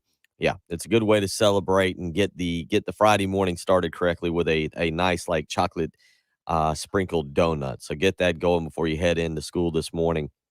And hopefully everybody has a great weekend. Golf started last night, the Century Tournament of Champions. I was fully invested. It was fun to see the guys get back out on the course out in Hawaii. And this weekend, a great event taking place down in Myrtle Beach, South Carolina at Barefoot Resort and Golf Club. To tell us a little bit more about it with the U.S. Kids Golf Foundation Tour Director Ellen Dunn joining us now. Ellen, welcome in, and let's start. When have you officially made it through the week? Your job's a little bit different. When have you officially made it through the week? Is it on Thursday night? Is it first thing Friday morning? Or are you a 5 p.m. woman that the weekend doesn't start until 5 p.m. on Friday? Well, today that is correct. The weekend will not officially start until probably Sunday for us, because the kids will be playing throughout the weekend. But we have learned after doing this for so many years that when you close that last score and settle it in, you think, boy, I'm glad I did it. So it's okay going all the way through the weekend. Southeastern Cup 2022 this weekend down in Myrtle Beach. Tell us a little bit about the event and about the U.S. Kids Golf Foundation. Sure, absolutely. So this is actually our inaugural Southeastern Cup. U.S. Kids Golf has been doing the Western Cup for several years, and it's been extremely successful. So we decided that we wanted to give the kids in the Southeast an opportunity as well. And my husband and I, who run the Columbia chapter of U.S. Kids Golf, has thought for a long time, Myrtle Beach is such a terrific destination golf event because it's such a family organization, and Myrtle Beach is all about families and giving families something to do. So we got this idea for this Ryder Cup style event that takes place over 2 days, where 10 local tours from across the Southeast come with their 2 best players from each age group. They were chosen based on their standings throughout the fall season, and they battle it out in a captain's choice style event for 2 days. And whoever comes in with the lowest score, well, their local captain, which would be their local tour director, will come home with the Southeast Cup. And I have to say, we've had it in our house for about a month and a half now. I've gotten kind of attached to it. So I'm hoping that Team Columbia comes home with it this weekend. Tell us a little bit about, you mentioned you and your husband, Teddy, y'all run the Columbia chapter. If people want to get involved, if they want to get their children involved, what do they need to do? How they go about doing that? Absolutely. So the first thing I would tell you to do is to go to uskidsgolf.com. That website says everything about the organization, what you need to do to get started, how to get involved. It talks a little bit about what we call the Positive Coaching Alliance, which helps to get parents prepared for being out on the golf course for their kids. We will begin our spring season at the end of February, beginning of March. So our schedule is not posted yet, but we anticipate it to be posted soon. And once it is, you can register for the entire season, which is 6 events, or you can register for one event at a time. The great thing about our chapter is we go down to Augusta. Probably about half of our field is from the Aiken-Augusta area now. So we play terrific courses throughout the Columbia area and Aiken-Augusta. So kids get to meet different people. When they play at the local level, they meet people from their area. And then when they move into some of these big events, they will meet people, in this case, from across the Southeast. And then as you move into things like regional events and the World Championship, you'll play with people from all over the world. My son has played with kids from Ukraine, China, Switzerland, Taiwan, you name it. And that's what's so great about golf is it opens them up to a lifetime of opportunities as well as a game that they can play for the rest of their lives. Again, she's Ellen Dunn, tour director for the U.S. Kids Golf Foundation here in Columbia. And again, if you want to sign up, that website, again, you said the website to sign up, the specific place is uskidsgolf.com, correct? That's and then it takes you to, I guess, a more localized website, true? Yes, sir. That is correct. So when you get there, you'll see across the top several different tabs, and it'll take you to, you want to go to the tournament tab, and then it'll say regional events, local events, world championships. So you want to hit local events, and then you'll see all the different states. And when you look down for South Carolina, you'll see my name. So feel free to contact me with any questions. There's a phone number and email address, and we'd be happy to help you and walk you through the process. And like I said, we're still getting our spring schedule together, so give us a little grace on that. But we look forward to welcoming probably about 100 kids as we start our spring season. This weekend, the Southeastern Cup 2022, you mentioned it's the inaugural event down at Barefoot Resort and Golf Club down in Myrtle Beach. And real quick, what's the age groups for this? What is the youngest if someone's out there? Because you're right. I've started my son, Austin. He's 9, but I started him in golf early on. It's a fun sport. It's the way golf was always put to be by my father. And I thought this was a great way of doing it for parents out there is I started beating my father in basketball at 12, 13, 14. I think he would say it was later in life. But as we as adults, we get older athletically, maybe the younger kids, we can't keep up. But you can always go out and play golf. You can be in your 60s or 70s and continue to play golf with your children and enjoy those experiences and just be out amongst nature. So it's always fun to start them early, Ellen. What is the age that you can start here with the U.S. Kids Golf Foundation? With U.S. Kids Golf Foundation, we start them at age 5. Ooh. And I have to say, I know, and you would be amazed. Obviously, we use tee markers that are appropriate for their ages. So we're not going to start them back, at the the red tees where the women play or anything like that. So we move them up. But you would be amazed at that age what they can do. I have been absolutely fascinated since the beginning, and they will continue to grow in the game. What I've really enjoyed about this is we started this 5 years ago. And so now some of the kids who started with us are going to go to college next year on a scholarship for golf. And I think that is the most rewarding thing. And it's not necessarily always about college scholarships or anything like that. We have kids who play recreational. I was never any kind of a player, never will be. I'm just a recreational player. But you see all facets of it, and you see them grow within the game and also grow within themselves. Being a woman, and I have a son who plays, but I love watching my girls.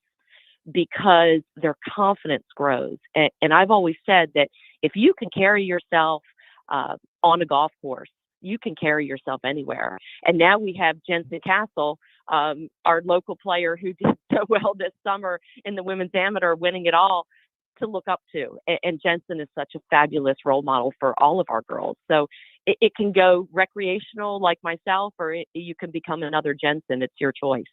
Again, appreciate Ellen Dunn, tour director for the U.S. Kids Golf Foundation, joining us. And Ellen, again, tell everybody, because this is a great foundation. It's a great way to get kids out of the house. Trust me, my son's got a PlayStation, and he spends, and he's got a headset too. He's got a headset that goes with where he connects with other kids. But a great way to get your child out of the house to connect with kids face to face these days, and golf, a tremendous sport. Tell everybody again how they can get their children signed up to be a part of this great foundation.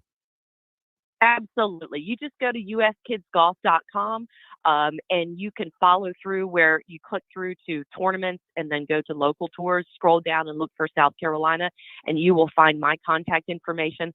There is also a general contact number on there for the headquarters, which is located in Atlanta. And if you contact that national number, they will connect you with me as well. And we're happy to answer any questions that you have. I always like to say there's a huge learning curve. And when I first started with my son all these years ago, I would have never dreamed we'd still be doing it this far into it. But it's one step at a time. And if you need us to get you started, we'll be happy to walk you through the process. Good luck this weekend. Thank you for taking time to join us this morning. And it's a little chilly out there, so tell them to bundle up. Hopefully in Myrtle Beach, it'll be a little bit warmer than it is up here in Columbia. I'm sitting in my closet for the acoustics and looking at what heavy clothing I can bring with me.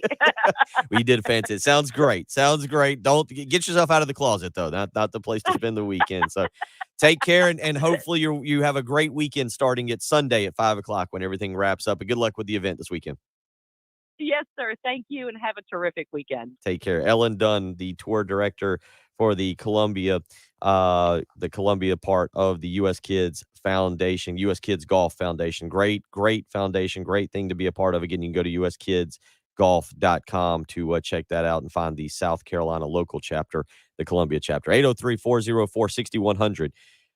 They are having this weekend their inaugural. You want to say inaugural? Because Richard Case, I agree. I added letters or took letters away. I wasn't close on inaugural. Inaugural? Thank you. That's why I have Patrick here. Is it the gear part? I think it is. It doesn't. It's coffee in the morning, and then just English is not the specialty. I mean, of the early game. If you say inaugural, like, we understand at least. Yeah, it got the But I point think it is across. supposed to be inaugural. Inaugural. Like inaugural. Okay. Yeah. You're pretty close. You're working on it. I was close. You're aware. That's pretty much the goal of the early game. Just be close. It may not work with some of the other listeners who are also Southern, but anytime you mispronounce something, I just attribute. You just keep going. I just attribute it to your accent. Like, all right, well, he's got a Southern there accent. You go. We had in the barn, my dad had a shop, and he had a little plaque that said, "We're number 3. We don't try at all." Oh, I'm like, well, maybe we're number 2 because we at least try sometimes, So the motto here is just get close. Yeah, exactly. Just show up. Yep. Just show up. We'll get back into some football discussion. I want to talk with Patrick about the quarterback situation around not only the SEC but around the country as well. Some transfers yesterday, one of them pertaining to a former South Carolina quarterback and Jason Brown, and we will get into some NFL talk as well. You're listening to the early game, not the inaugural early game. It's just the first. Well done. Yeah, how about that? How about that? I'm getting better every time. Again, you're listening to Bill Gunner, Patrick Pratt, and Jen Jensen. It's a Friday morning on 107.5 The Game. More of the early game coming up on 107.5 The Game. Yeah, that's all right. English, again, not the strong part, but what is the strong part? Well, for Jen, it's NASCAR. It's driving fast. It's knowing vehicles. For me, it's knowing food. For Love Chevrolet, the best part is the great deals they can provide for you, the incredible customer service, the incredible selection of vehicles. That's why you need to go visit Love Chevrolet, I-26 in Harbison between Lowe's and Frankie's Fun Park.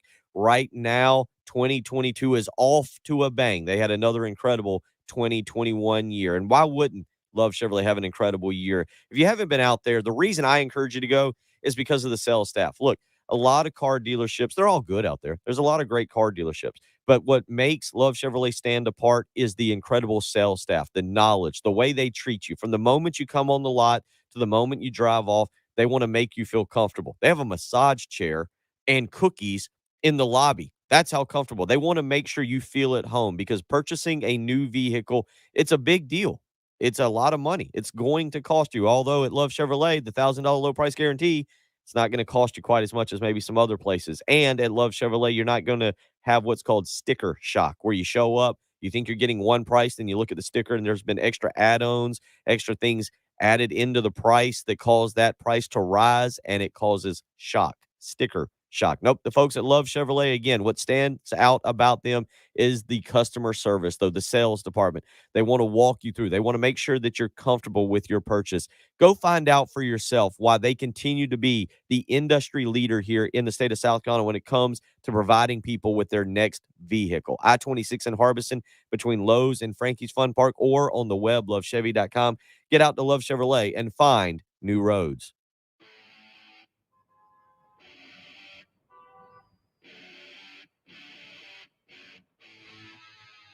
From the Shepherd's Glass Traffic Center, Shepherd's Glass, a true reflection of quality. shepherdsglass.com. I-26 eastbound near the Lexington-Newberry County line. Honey buns and off. Wait, you had one? Did you see we had one last night? I'm so hungry. There's a vending machine downstairs. No, I need like real food. I know I'm starving because yesterday at maybe noon or 2 o'clock, I went to Southern Belly and I got their monster sandwich, the like $20 one, and I ate it over the course of like 2 hours. No, I'm waiting for the show to end so I can go to Bojangles and get a chicken biscuit.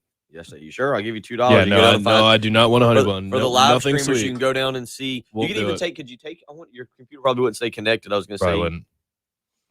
Won't eat a honey bun for some time. It won't happen. Those two completely ruined my taste for honey buns. The double honey bun completely ruined it. I need a chicken biscuit. You know what? There's a place right here, Bill, on the other side of the building that has make your own grits bowls. Oh yeah, they have liver pudding as a meat choice of meat. What'd you tag in? Were you eating a honey bun?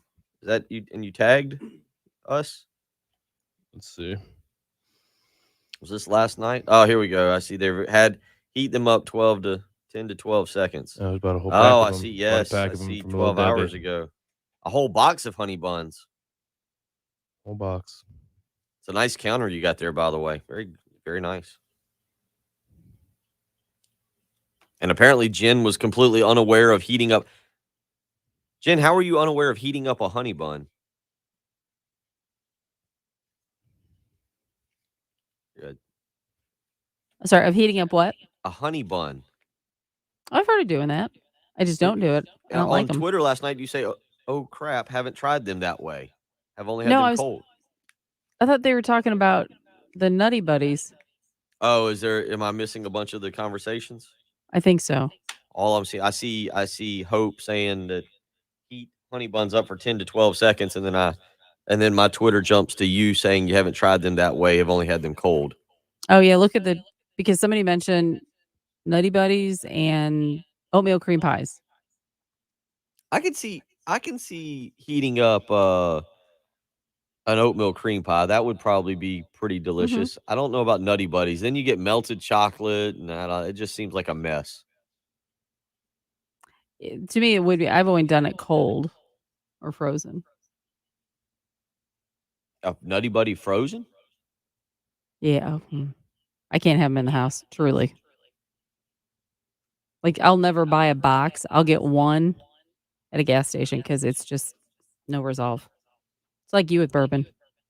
Yeah.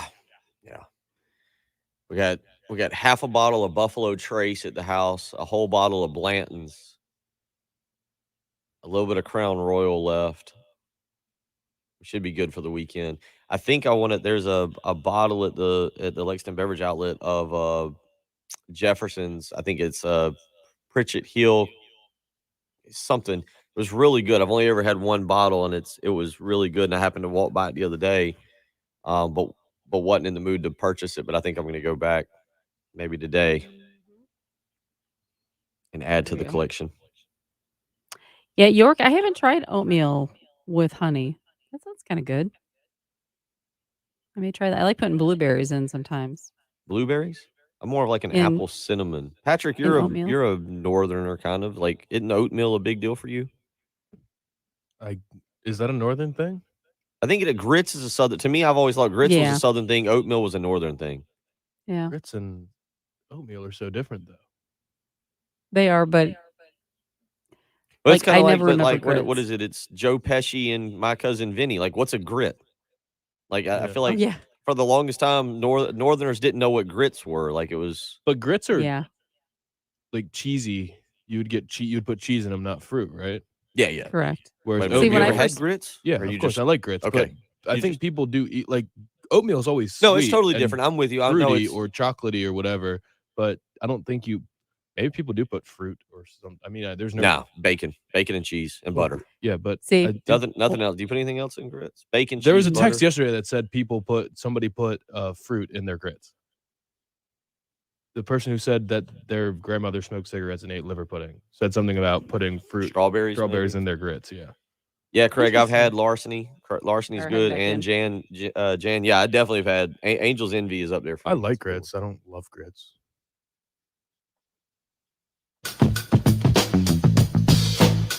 Thank you again to Ellen Dunn, tour director for the U.S. Kids Golf Foundation, joining us there, telling about a great event this coming weekend down in Myrtle Beach, but also that if you have a child 5 years or older, you can get that child involved in the U.S. Kids Golf Foundation. Just go to uskidsgolf.com, click on the tournaments tab, and you'll be able to find a local tour. Obviously, the Columbia chapter, Ellen does a fantastic job with them. So make sure you go check that out.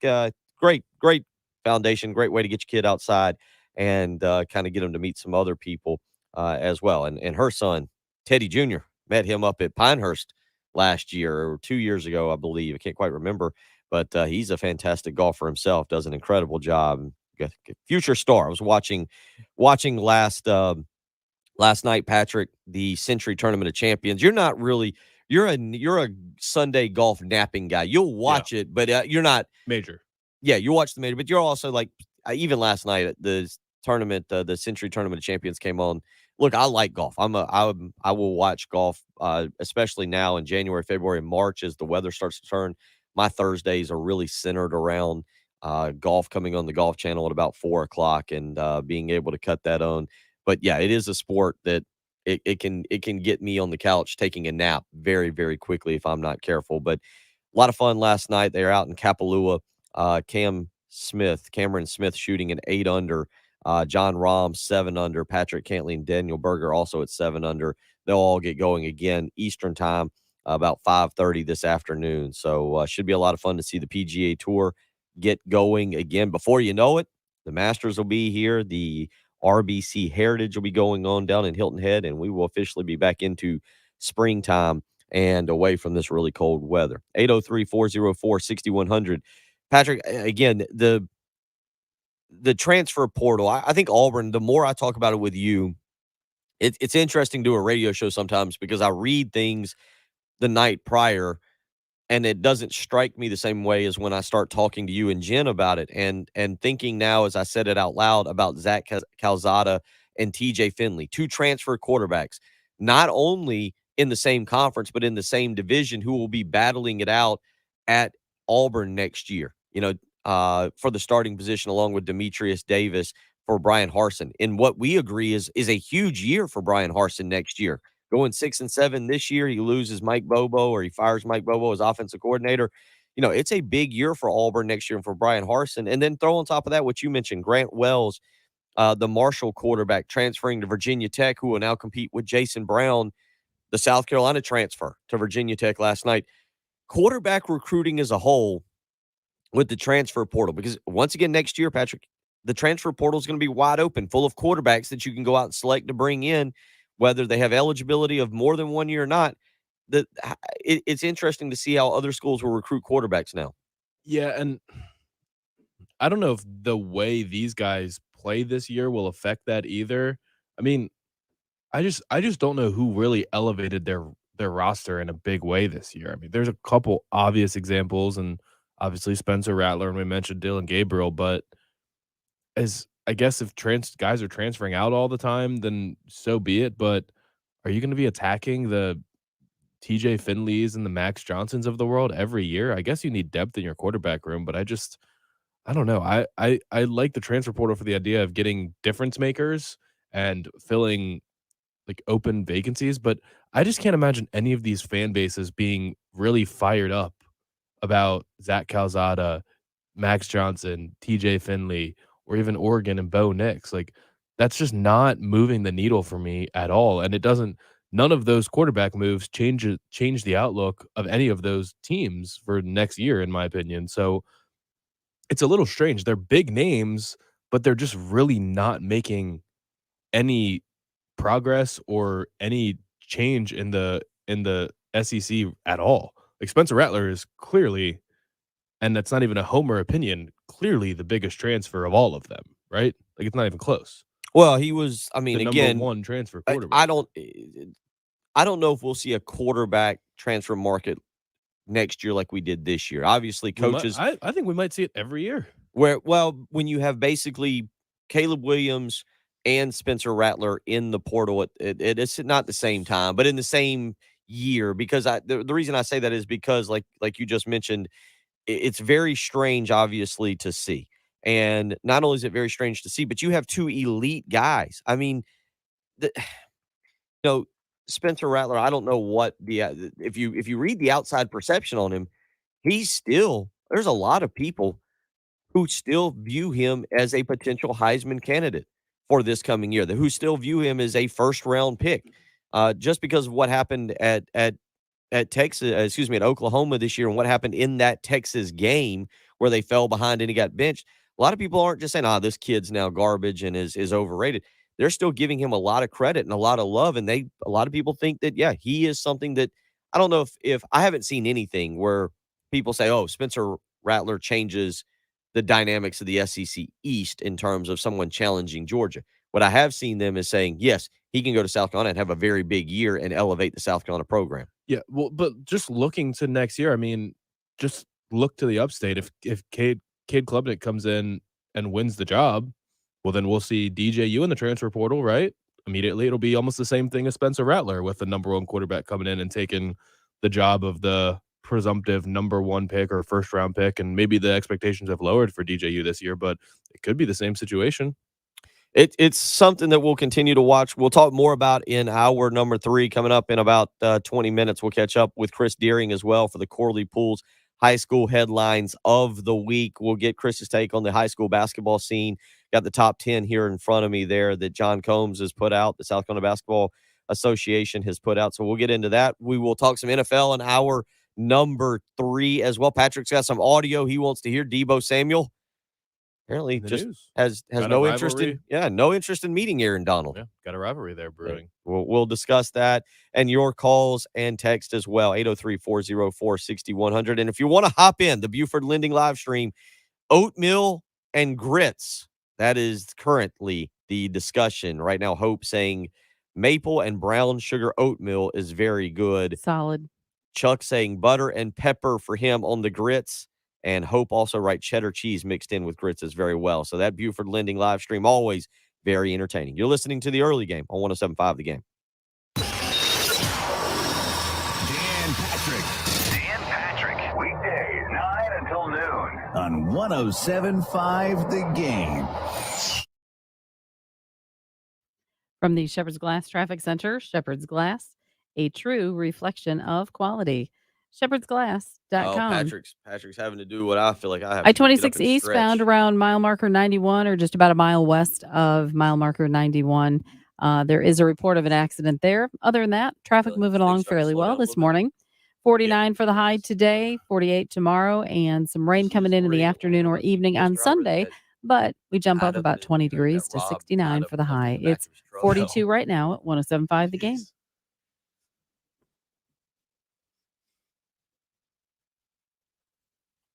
Yeah, it was. UPS driver kidnapped, packages stolen in Atlanta, and brazen Atlanta heist. That is brazen. Hijacker seized a UPS big rig, kidnapping its driver and stealing an untold number of packages. This was last Tuesday, December 28th, I guess. The attack unfolded at 3:30 a.m. when the UPS truck was stopped at a traffic light at Fulton Industrial Boulevard Northwest and Donald Lee Holloway Parkway.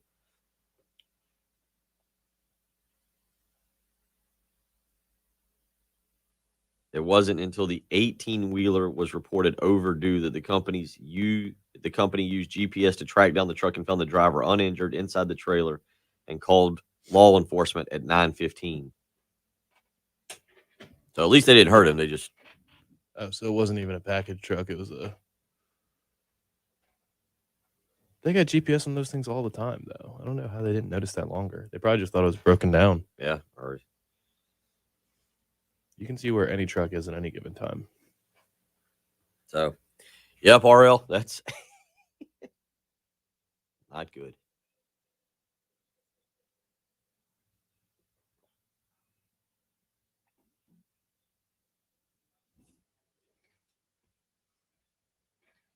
Ooh, that sounds good. Grits, country ham, red eye gravy for the win.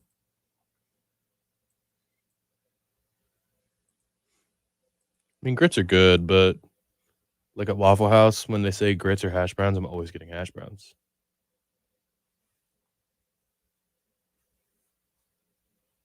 Ooh, hash with grits?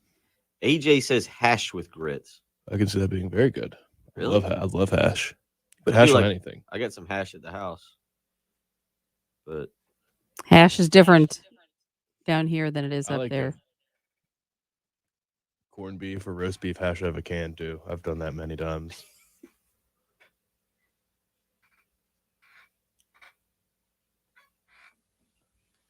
I feel like, and I know I'm not, but I feel like this pullover makes me look fat. Dude, Oh my gosh. I'd like to go today, given all this food we've talked about and all this food and talking about the drinking of the bourbon. Yeah, who was it? Who said that? It depends, RL. There's a place in Lexington I like going that's got good grits. Creekside Restaurant. They've actually got good little sandwiches. Yeah, but you can get great shrimp and grits at a lot of places. Hope Nice, says she it had is to eat suspect. corned beef hash some when I was a little girl. Never eaten. Dude, Oh, bad. corned beef hash is delicious. I don't know what you're talking about.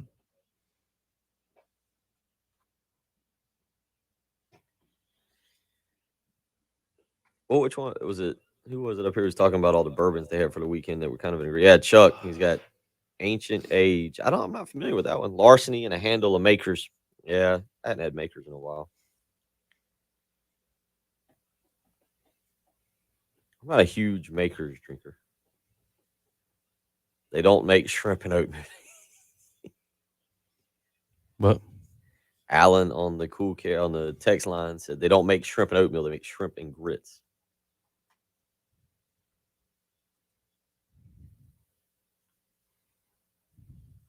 Well, yeah, because shrimp and oatmeal would be disgusting. Yeah, that would be awful. I don't know that proves a point. Is it hominy? Is that how you say HOMINY? Hominy? Jen, is that right? Hominy? It is. I would probably try to say that on air, but my luck, the way things go for me with speaking sometimes, that's not what would come out. Harmony. Yeah. We're heading back in. How much time left? You're going to have about a minute.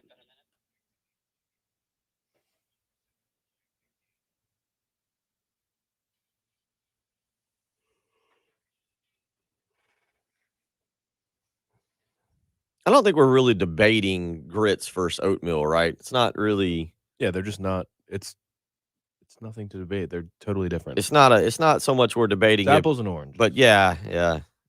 But a couple of y'all weighing in, yeah, because if you're not on the live stream, you're kind of missing out on the conversation. A lot of back and forth. Hope saying that. Well, Patrick said, was it all fair about what kind of hash? Corned beef hash. Corned beef hash. From the can. Yep. So because who was this who weighed in and said putting What, yeah, here we hash go. and It was grits? AJ. It was AJ on the Cool Care Heating and Air text line saying non-breakfast occasions throw in standards like shrimp and fish. I agree with that. And then he said, or hash. I'd never had hash and grits. You said you thought that would be pretty good. I think it'd be very But there's good. different types of hash because what I'm used to is hash is like roast with potatoes and carrots and stuff like that. But down here, there's a red hash that has a bunch of stuff that we don't want to know about, I think. Okay. All Barbecue right. hash. Alan says they don't make shrimp and oatmeal. They make shrimp and grits. Grits, Alan says. Hour 3 is next. More grits and oatmeal.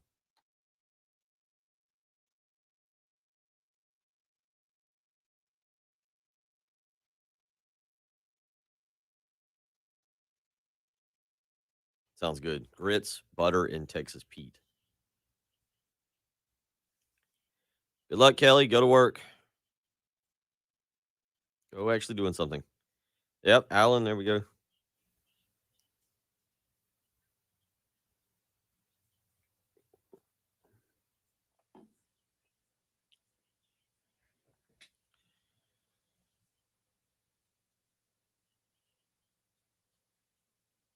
Barbecue and grits all day.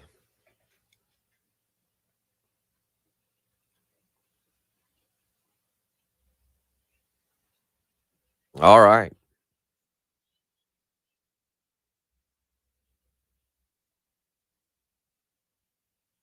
Ooh, that sounds pretty good. Yesterday's used to have the chicken strips and grits. Amazing and RIP, yeah.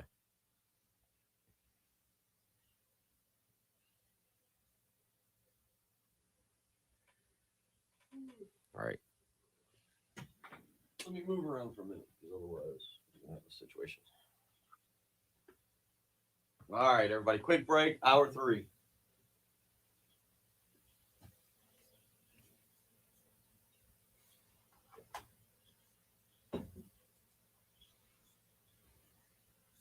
Although I do always have to stop for the not top 10. The only oatmeal I liked eating was the dinosaur egg oatmeal. I don't like oatmeal. It's fine. I used to have oatmeal in the mornings because it was warm out on the farm. I'd sit on a register, that where the heat was coming out and then eat.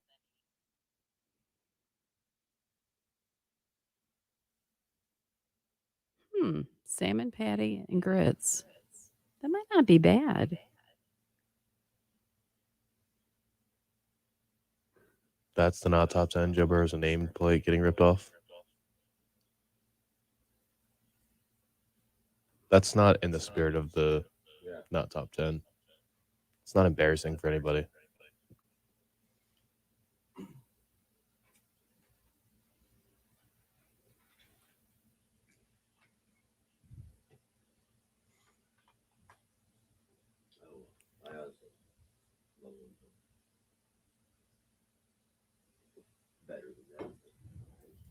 Salmon patty and grits. Yeah, that's anything. not bad. I don't know. Grits, That's just what my they're pretty mom. versatile. She would make hash with the stuff, like cook it all in an electric skillet with the roast beef or old roast, and then carrots and potatoes and stuff like that. So that was just a different type of hash. Yeah, I mean, Carolina hash is just different than It is. what most people think of as hash. Yeah, because I went to something and it literally was red and maybe had hot sauce, but isn't it made with organs? Carolina hash? And here, I don't know. I'd have to look. The people have to know. Made from pork and potatoes, served over rice. I think, isn't all hash just made with potatoes? I didn't think so. At least what I had wasn't. I thought like corned beef hash is just corned beef and potatoes. Yeah, I've had maybe roast beef that. hash in the can. Mm-hmm.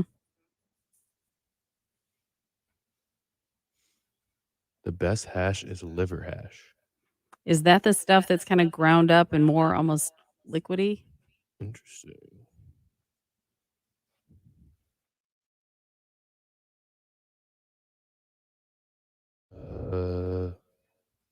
Oh yeah, that's probably what it is, Jen. What now? I've never actually had that liver hash. Oh, really?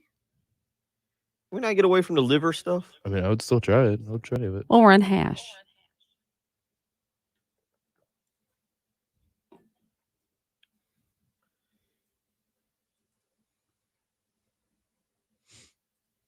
Man.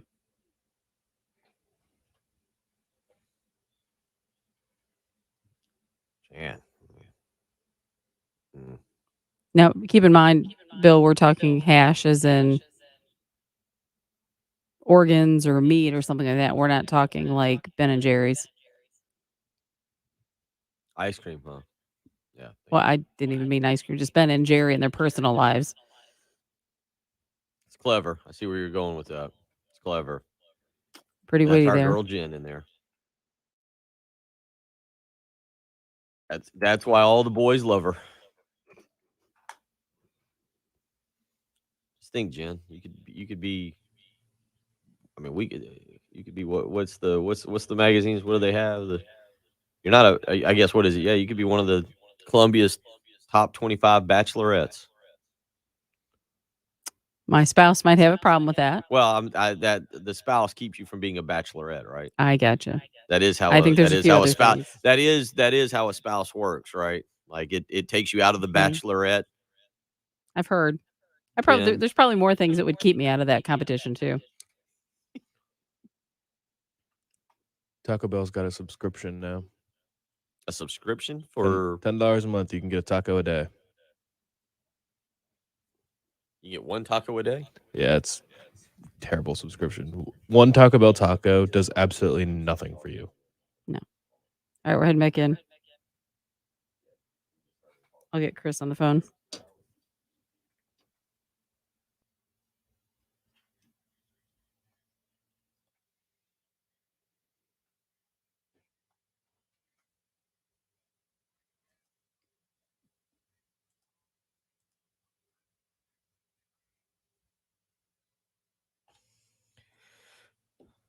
Final hour of the week. Bill Gunner, Patrick Perrette, Jen Jensen, as we kind of cruise on through what were you guys? I just walked off for 2 seconds just to stand up for a second. I come back and Jan's saying the best hash ever is liver hash.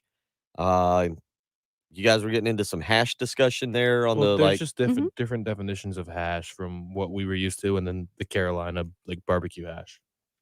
They're just different things. Okay. Alan saying because of all the discussion on the Buford Lending live stream, Alan saying not going to lie, we have him craving some Waffle House hash browns right now. Yeah, me too. Scattered, covered, and chunked. That's on the Buford Lending live stream. Over on the Cool Care Heating and Air text line, Eddie weighing in. Grits over eggs, cooked over easy. Add a little butter and shredded cheese, salt, and pepper. So we got everybody just weighing in. We earlier this week it was the convenience store breakfast. Now it is the how you cook your eggs, grits, hash, whatever it may be, whatever you do for breakfast. But obviously we're a breakfast program. Anonymous texter weighs in and says grits, extra sharp, New York cheddar, heirloom tomatoes, and chopped bacon on top. Sounds like a salad. Never heard of tomatoes and grits. I guess I have had tomatoes and grits at some point, probably in a shrimp and grits, I would imagine. Because I could see somebody putting some tomatoes and some grits with shrimp and grits, and I would imagine at some point in my 39 years I've had that. Tomatoes are one of the only foods that I can't eat. That's true. Yeah, tomatoes and olives. We have discussed that with you. Yeah, Newberry Crisp, grits, cheese, butter, ground sausage, and the game changer, a little grape jelly in there. So yeah, okay. And then John weighing in, and he does. This is a go. This actually sounds really good.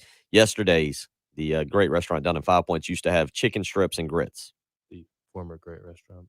True, former great restaurant. 803-404-6100 coming up here in just a minute. It will be the Corley Pools high school headlines of the week. Chris Deering will join us here as we get you ready for this weekend's high school slate of basketball games. Should be a fun weekend. We move on. We will keep Chris here throughout the next several months. We're not just going to stop having Chris on just because of high school football season ending. We want to kind of stay a part of the community, know what is going on, stay up to date with all the great performances that have been taking place. A lot of great high school basketball tournaments that take place over the holiday season. Obviously, the Bash that we talked a little bit about here had Brian Rosefield in.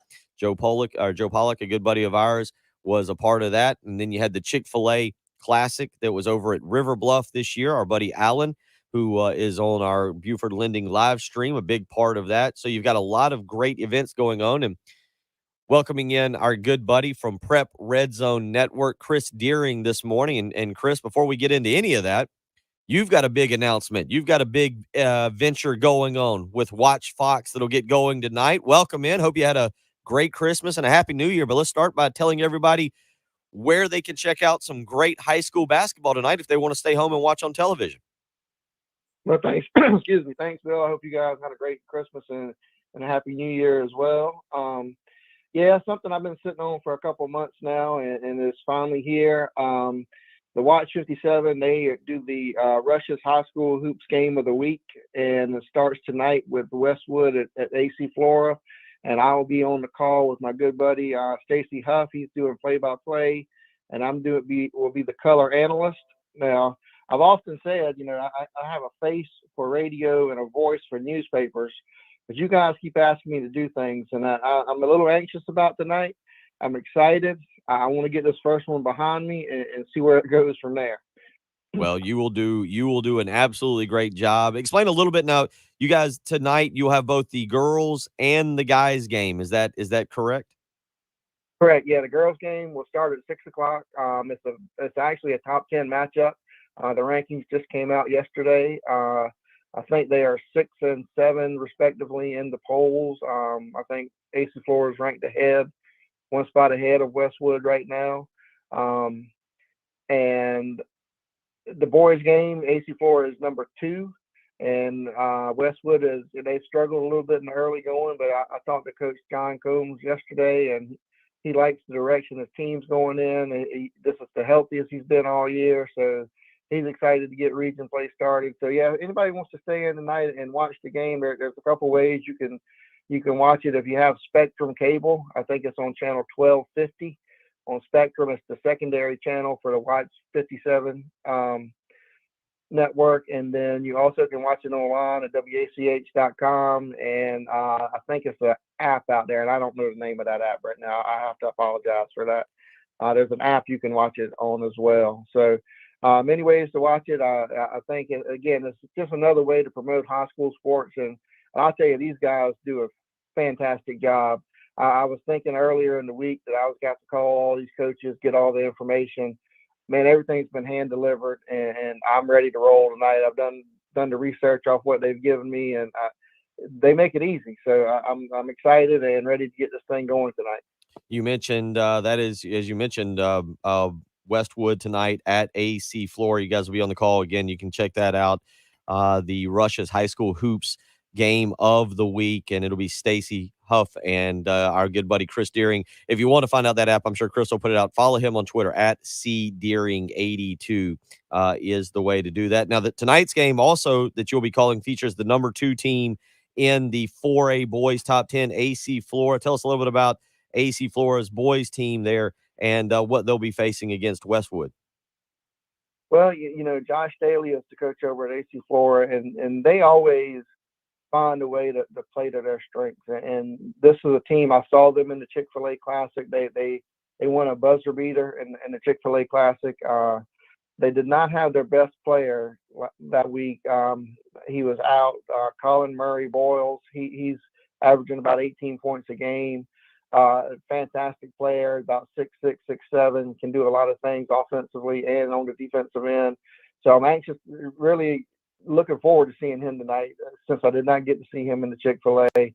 But they had great guard play, Adonis McDonald and Christopher Wallace. Those two guys they're pretty electric, but they play within their system is the most important thing.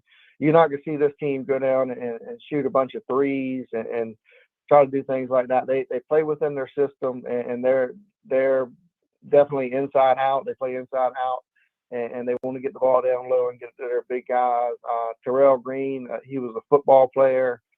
He's come on to play basketball. I know there was some question if he was going to play or not, but he's on the team and he's starting, I believe. and he has just a toughness inside. You know, he was a linebacker in football, all area, all region. So that's really a good team.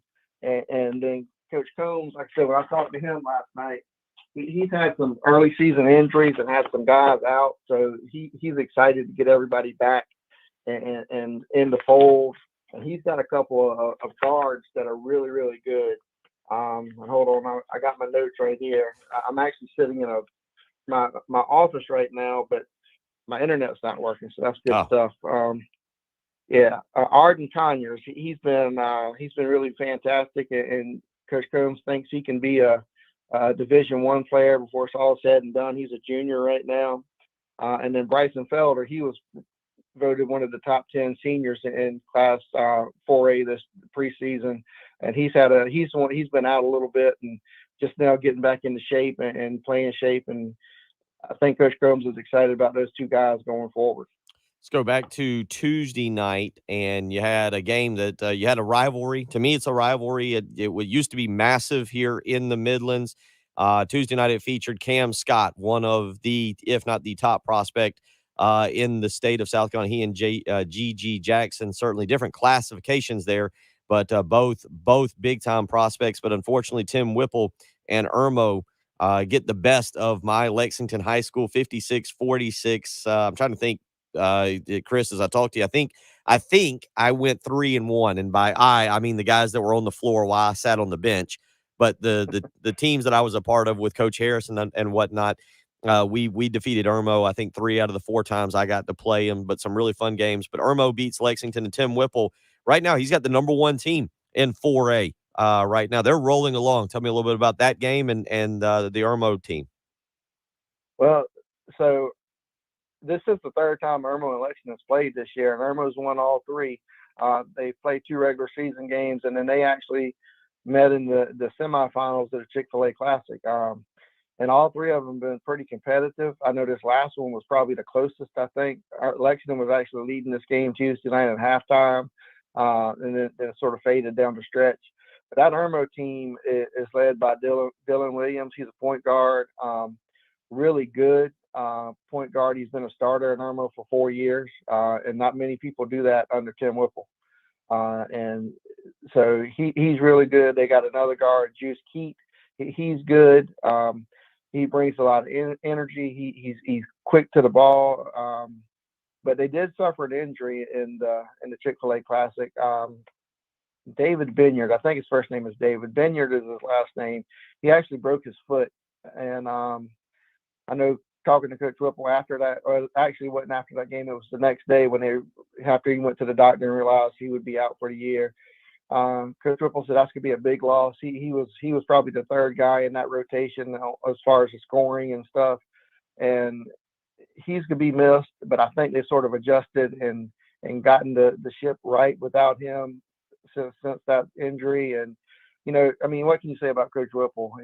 You went 3-1 against him, Bill, but not many people do that because he's won over 800 games now in the state of South Carolina, and that's second most all time in state history. So he's done it for a long time. He's going to find a way to have that team ready to go. And I'll mention another thing. They're in the same region with AC Flora, Westwood, R&E. There are some good teams that might be the most competitive 4A region in the state. Dreer's been playing really well. So that's a really good region. So you can have some big matchups over the next few weeks in that region. I know next Friday, actually, Irmo and AC Flora play each other. We'll have another set of rankings come out before that game, but that might be number 1 against number 2 next Friday night. And he's Chris Deering joining us this morning. It's the Corley Pools High School headlines of the week. And before we let you go, just give us a rundown tonight.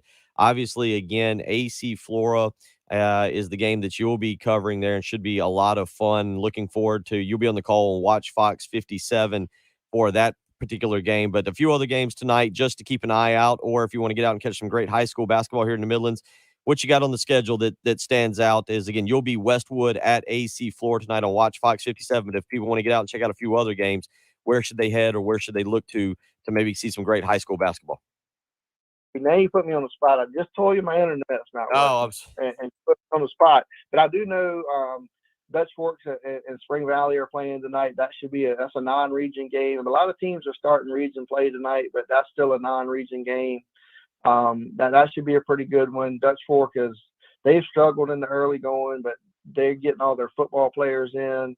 And Antonio Williams, the highly recruited wide receiver, he's playing basketball this year. Jarvis Green, the running back for Dutch Fork, he's always played basketball. So I think when they get their football guys in and in basketball shape, that might be one of the teams to watch in the lower state in 5A. Outside of that, Bill, I don't have the schedule in front of me because of my internet situation. But I'll tell you what, once I get internet back, I'll post on Twitter some games to go out and watch tonight. Because we're in full swing right now. Basketball season is here. Like I said, region play is starting, and there's going to be a lot of exciting games here over the next 6 weeks. We'll continue to do it each and every week. We'll get his internet fixed. To make sure he's ready to go. I'll be ready to go. Patrick's always fired up for some high school stuff. Patrick was a high school lacrosse coach there for just a little while. True. Yeah, he's in a shortened season. So when we get into some lacrosse discussion, Patrick will be really fired up. But Chris, good luck tonight. We got all the faith in you in the world. You're going to do fantastic. You listen to us each and every morning. How much worse could you do than us? Well, good point, Bill. Great. That makes you feel better going tonight now. I'm good now. We set the bar very low for you. You all you got to do, baby steps. You'll do fantastic tonight. If you're hanging out at the house, make sure you check out Chris tonight. Watch Fox 57 Westwood at AC Florida. It's the Rush's High School Hoops game of the week, and they'll do a fantastic job. Chris always does a great job. And we look forward to catching up with you next week. We're going to continue to do it, buddy. The Corley Pools High School headlines of the week, and there's always a lot to get to as we want to keep you updated on what's going on in the Midlands here with high school athletics. Yeah, I'm excited about doing it and looking forward to doing it again next Friday.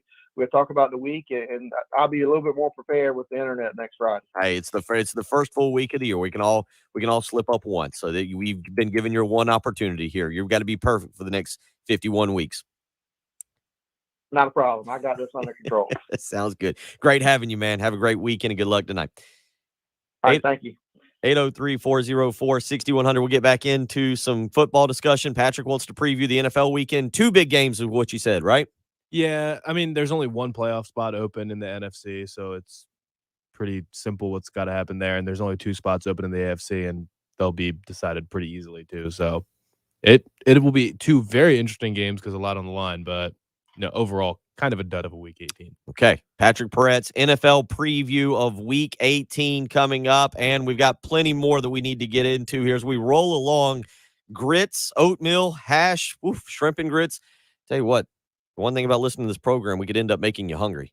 I'm absolutely starving. Patrick's falling apart over here. We got to survive the next about 40 minutes. Honestly, here. after the next segment, I'm probably going to be ordering food to pick up as soon as the show ends. That's the kind of radio program we produce. Sports and food and all kinds of fun things. You're listening to The Early Game on 107.5 The Game. Live, local, and free. That's how we do sports. 107.5 The Game. Feel free to call and complain if you wish. You should call that radio station and let him have it. Remember, we are free of charge, after all. You don't want to complain. You want to be in a good mood. You want to feel healthy. You want to be ready to go. But if you've been suffering from some inflammation in your muscles, in your ligaments, in your tissues, if your quality of life has not been what you would want, 2022 is the perfect time to get back to living the life you need. And you can do it with QC Kinetics. That's right. The great doctors at QC Kinetics are helping people with regenerative medicine. That's right. No steroids, no opioids, and most importantly, no surgery. So if you've been feeling pain in your feet, in your ankles, your knees, your lower back, your shoulders, now's the time to call QC Kinetics to see what the great doctors over there can do for you. All consultations are free. You just need to start by calling them today. 803-281-6860. If you're tired of constant chronic pain, if you're weary from the impact of limited mobility, and most importantly, if you're tired of addictive pain medications, don't allow it to affect your life anymore. Call QC Kinetics, 803-281-6860. is how you can get in touch with them. Again, all consultations are free. So if you've been told surgery is your best option, if you've tried everything to eliminate pain and immobility of your condition without success, call QC Kinetics today, get a free consultation, and see what the doctors there can do for you. 803-281-6860. Biologic medical treatments are available. Regenerative medicine. It is a pain management clinic ready to help you. So if you're suffering from knee pain, joint pain, elbow pain, you get it. Any kind of pain, call QC Kinetics today. 803-281-6860.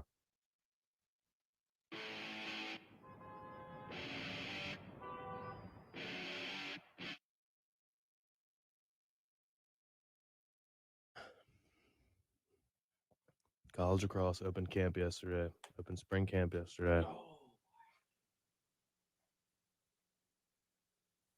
Getting emotional looking at all these camp pictures of turf fields with snow shoveled around all the edges.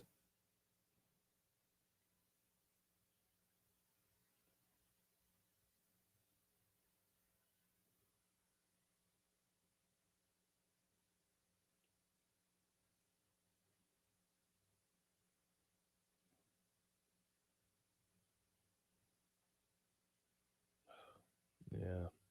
Picture makes me want to shed a tear.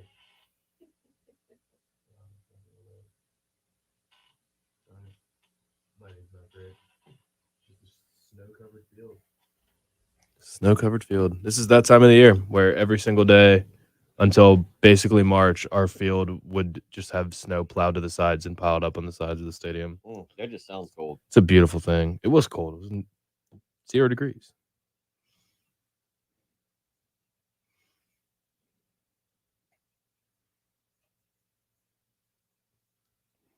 First games are in February, and it's a Northeastern sport, so yeah, it's frigid. Play with orange balls in the first couple games usually. Oh, because so you can see it. Yeah, tracking a ball when there's walls of snow around the sides, I would imagine they can get lost.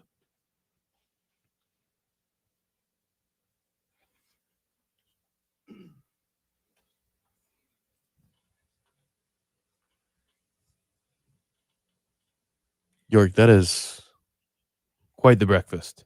Your go-to breakfast. Blueberry pancakes. Yeah. And a cinnamon roll with sausage and OJ. Now, we did meet York at a Bojangles. York stopped by and met us at a Bojangles back during the week of the Clemson game. That is an awesome breakfast. Yeah, welcome back, Trey. Yeah.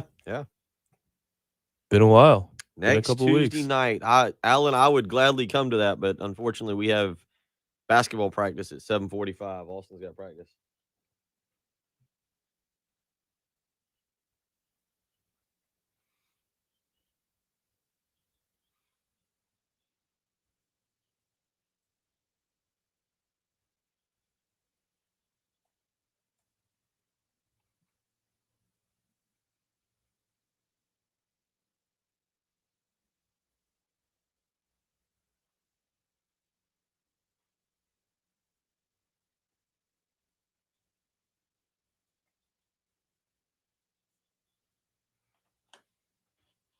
Also the player who won the Twarton Award last year. A short break, so you guys will be back in about 30 seconds or so. Grad transferred to play Division II football and just won a national championship as a starting quarterback. Just proof lacrosse players are the best athletes on the planet.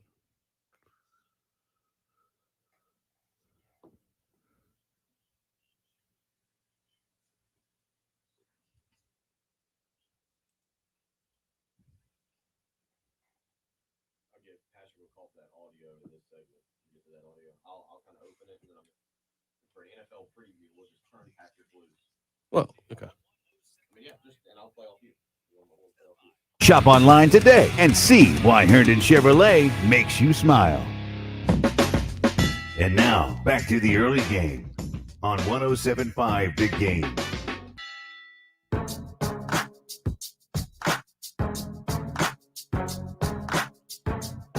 Big thank you again to Chris Deering. Follow him on Twitter at cdeering82. Again, that is our Corley Pools high school headlines of the week. We'll continue to do that. Not only do we want to talk sports, not only do we like talking food, we want to keep you kind of updated on what's going on here in the Midlands. Dr. Bulldog weighing in. He says sports, food. I mean, that's the majority of what I spend my day thinking about. You might as well match your audience. So, yeah, we, of course, boy, the live stream this morning, lots of food. But we'll continue to have Chris on each and every Friday to preview some high school basketball games. Obviously, we'll always talk NFL. We'll talk college football. We'll talk South Carolina Clemson. But we want to highlight some of the things going on around the Midlands, too, with high school athletics. And Chris is one of the best out there. And there's no better person I can think of to have on each and every Friday to give you a little piece of that. Speaking of food, Patrick, you want the hot take of the morning? And we don't even have enough time because we're going to get the Patrick Perrette NFL breakdown. This will be we might make this a weekly segment now for the next few weeks since we're on the playoffs. Sure. And nobody out there brings you NFL knowledge quite like Patrick Perrette. But let me give you this hot take coming in from my good buddy Thomas this morning. Fish and grits over shrimp and grits every single time. Well, I don't. The response from some people might be that sounds gross, but fish and grits is good. Both are delicious. I'm not arguing with either. But shrimp trumps fish. That's what I was thinking. Almost always. That is I don't want to take away from this particular segment, but I felt I had to get that out there. Although the fish would be cut up easier. It's not always easy to cut your shrimp in half. He's right. Thirds. He's right about that. Fried fish, whether it's catfish or even some fried fish. That's what I've had fried fish, fried like. I mean, you can really get Jen. Are you familiar with that? All right. Well, shrimp is way better than any fried fish. Oh, fried fish is the worst type of fish. That's a hot take. Well, it depends. That's a hot. All right, you don't fry high quality fish. So.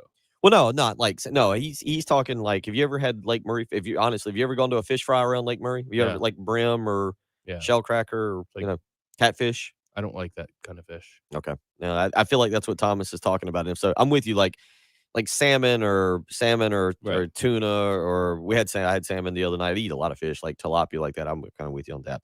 But there's a hot take. All right.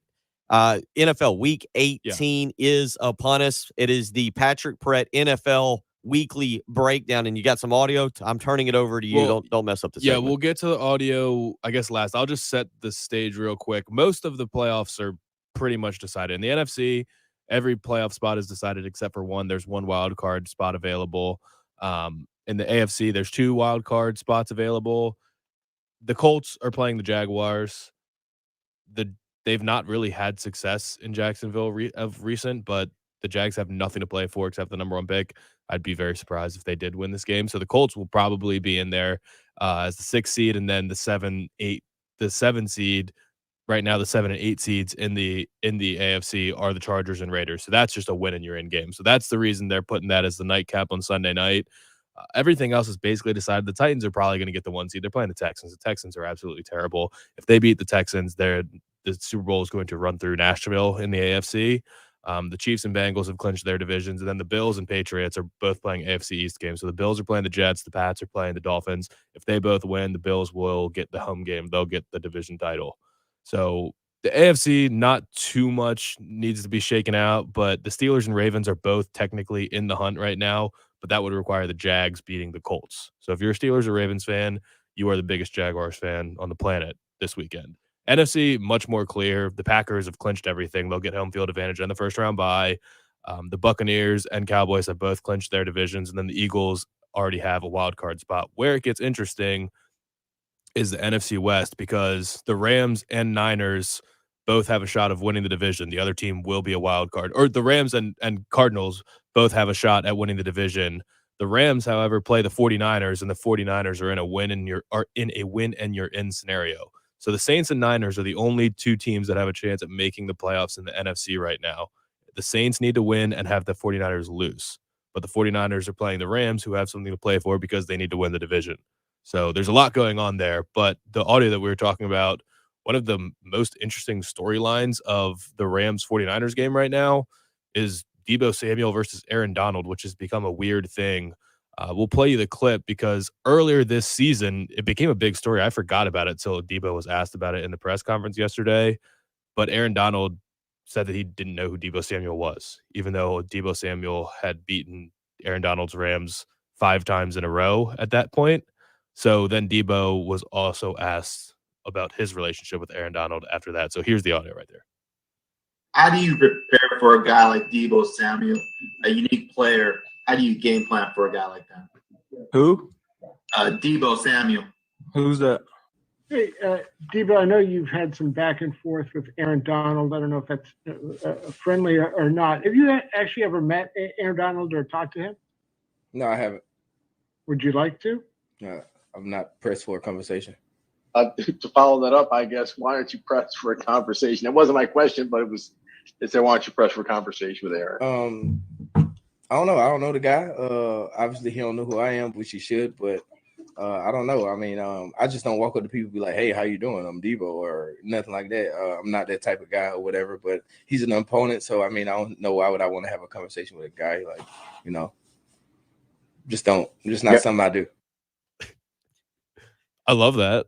I don't know. People are framing it as it's now this rivalry, but I kind of just took the Debo thing as, why are you guys asking me? He's on the other team. Why do I need to introduce myself? I love that line. I don't just walk up to people and say, hey, I'm Debo. I like the part where he said basically he should know who I am. He should know who I am. I like that. Well, I think Aaron Donald lied the first time. It would be absurd if a defensive player didn't know who the best, one of, if not the best offensive player on the other team was. And Debo has been just an absolute monster this year. I mean, I didn't even see if he's going to the Pro Bowl. I assume he's going to the Pro Bowl. He needed to be voted to the Pro Bowl. His stats are insane. He's leading the league in, I think, rushing touchdowns and very close in all-purpose yards. He's just been insane. Debo Samuel's statistics on the season: he has 51 rushes, 320 yards, and 7 touchdowns. He has 73 receptions for 1,310 yards. He has caught 6 touchdowns. So Samuel with 13 total touchdowns. It's interesting to see Brian Edwards. We've talked about this. Will Muschamp had Edwards. He had Samuel. He had Shi Smith. Yeah, they had all that. But Debo Samuel is really an interesting story for people. We talk about doing the high school headlines of the week, the quarterly pool high school headlines of the week. And that's part of the reason is to highlight kids like Debo Samuel, because Patrick, you were just getting to South Carolina when Debo Samuel was being recruited. People forget he was a late addition to the class. Debo Samuel wasn't a 4 or 5 star prospect. He wasn't this big prospect. Now, there was a couple of reasons, I think, for that academically, but he was a kid South Carolina added very late in the class from the upstate. Several people, I know Chris Deering, had thought he was one of the best high school players that he had ever seen. And obviously we know what Samuel went on to become and now is developing to in the NFL. Is he going? Did you find out Pro Bowl? I assume so. Let me check that real quick. Yeah, but if he's not, he's an absolute snub. He's 3rd in the league in all-purpose yards, after only Cooper Kupp and Jonathan Taylor, who are both on ridiculous paces right now. So, yeah, Debo's going to the Pro Bowl along with George Kittle and Trent Williams and Kyle Juszczyk from that offense and Nick Bosa on the defense. So, yeah, 49ers have the inside track to the playoffs, but that's not going to be an easy game. I think they've really had the Rams number recently, and the Rams are going to be extremely motivated. The Super Bowl will be played in LA. I'm sure they want to play a playoff game in LA as well. So I don't know. I got to look at the line for that. I would assume that the Rams would be favored. I don't know necessarily why I assume that, other than they're just ahead in the standings. And yes, they are favored by 4.5 points. So that will be really interesting. And I think probably the game that I'll be most intrigued by, because I also like the Saints. Family from New Orleans. I would say I'm secondarily a Saints fan. So if the Niners lose, then the Saints have a chance to get in. If they beat the Falcons, which they probably will, only really storyline from that game is that Kyle Pitts is most likely going to play, because he's 50 yards from breaking the rookie receiving record for a tight end. And I think I'm assuming that game is on at 1, because they're usually pretty. Yeah, that game's on at 4:25. So Saints and 49ers fans will probably be bouncing back and forth between those games. They purposely play them at the same time so that the implication of each other's results don't get lost. Should be an interesting weekend in the NFL. Again, it'll get going tomorrow afternoon, 4:30, Kansas City at Denver, Dallas at Philadelphia tomorrow night, 8:15. Haven't looked at the weather report, but I got to imagine that'll be a fun one. And then plenty on Saturday. I think, one of them, we talk with Brian Edwards each and every week. And just to remind you, yesterday, Brian Edwards joined us to break down his picks for the week. He said because of certain things going on, he was trying. It was going to be very difficult. You can always tweet at Brian Edwards at Vegas B Edwards. His two major picks for the week, Patrick. He liked the Titans -6.5 in the first half. In the first half against Houston, and he liked the Saints tomorrow. You were just mentioning that game. He likes the Saints -4. He mentioned that Kyle Pitts situation there in terms of him being out. I don't know if he's changed his mind at all, but Kyle Pitts is not out. I mean, it hasn't been decided yet, but yesterday the indication was that he's leaning towards playing. Yeah, so it's certainly going to be something to keep an eye on. Games this weekend. Again, you talk about the final weekend. Green Bay at Detroit. Look, it's one game. It's the NFL. Doesn't matter anything. But, Patrick, Green Bay going into the playoffs. Detroit is now a 4-point underdog. That game will be in Detroit. The reason they're a 4-point underdog, Green Bay only expected to play their starters for a half and then pull them out. But I still don't think you want to lose a game, especially to Detroit, going into the playoffs. Just not good for karma or mojo or whatever you want to call it. No, probably not. And I know if I was a Lions fan, I would absolutely want to lose this game. And you are hoping that the Jaguars can beat the Colts because that will scare the number one pick. Right now, the number one pick's either going to be Kayvon Thibodeau or Aiden Hutchinson. Aiden Hutchinson from Michigan will probably be the number one pick. If you're the Lions, you desperately want that number one pick. You might think they're equal from an evaluation standpoint, but you want the Michigan kid staying in Detroit. That is the Patrick Perrette NFL breakdown of the week. We may start getting Patrick's NFL weekly thoughts on Monday. I'm going to have to discuss that with him, see if we can get him ready to go. I also have a new idea for the early game. I'm going to pitch to both of you when we return. Love it. I have something I want to do outside of the radio show that has been born of this morning. I think a lot of people would like to do it. As I read the Buford Lending live stream and as I read our Cool Care Heating and Air text line, I have a cool idea that maybe we can all clunk heads together and come up with. I'll bring it up when we come back. You're listening to the early game. Oh, just wait. You're listening to the early game on 107.5 The Game.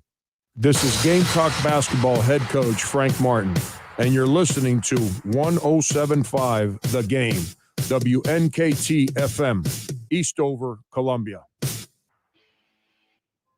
From the Shepherd's Glass. Oh, you ever listen to? You don't have to do it the same way, but I think it'd be pretty good. Because you watch a lot of NFL, right? Like, I mean, have you ever listened to Dan Lebitard and Stu Gott's weekly thoughts, weekend thoughts, or weekly thoughts? No. I'm gonna pull a segment and send it to you. And if you can listen to it, it's only about 2 or 3 minutes, and you don't have to do it in the same format that he does it because his are funny. But you can make it funny, but you can also make it your own. And if you're just watching a lot of NFL, we can do it, and it's a thing that we could probably get sold for you, and you can make a couple dollars. It'd be like, well, NFL season's almost. Well, but I mean, what will you watch during? We watch him. I mean, mostly movies. Okay, I mean, but to have a Monday morning, so I'll send it to you, listen to it, and then we'll come up with a plan, and it would be your own segment where we'd have some theme music behind it or something, and all it needs to be is about 3 minutes, 2.5, 3 minutes. And yeah, it could be movies, it could be just weekend thoughts. My favorite segment from the show I listen to in DC, the Sports Junkies, they don't talk very much sports anymore, but they have their entertainment page segment, which is always my favorite. This will be this will be yours, but it's a full-on, don't even remotely discuss sports. They just full-on talk about whatever's going on in Hollywood and riff on it. I got a great. I need to. Like the other day, after we were a day ahead of them, but they did the girl selling her farts. Oh, they talked about it, but we beat them to it.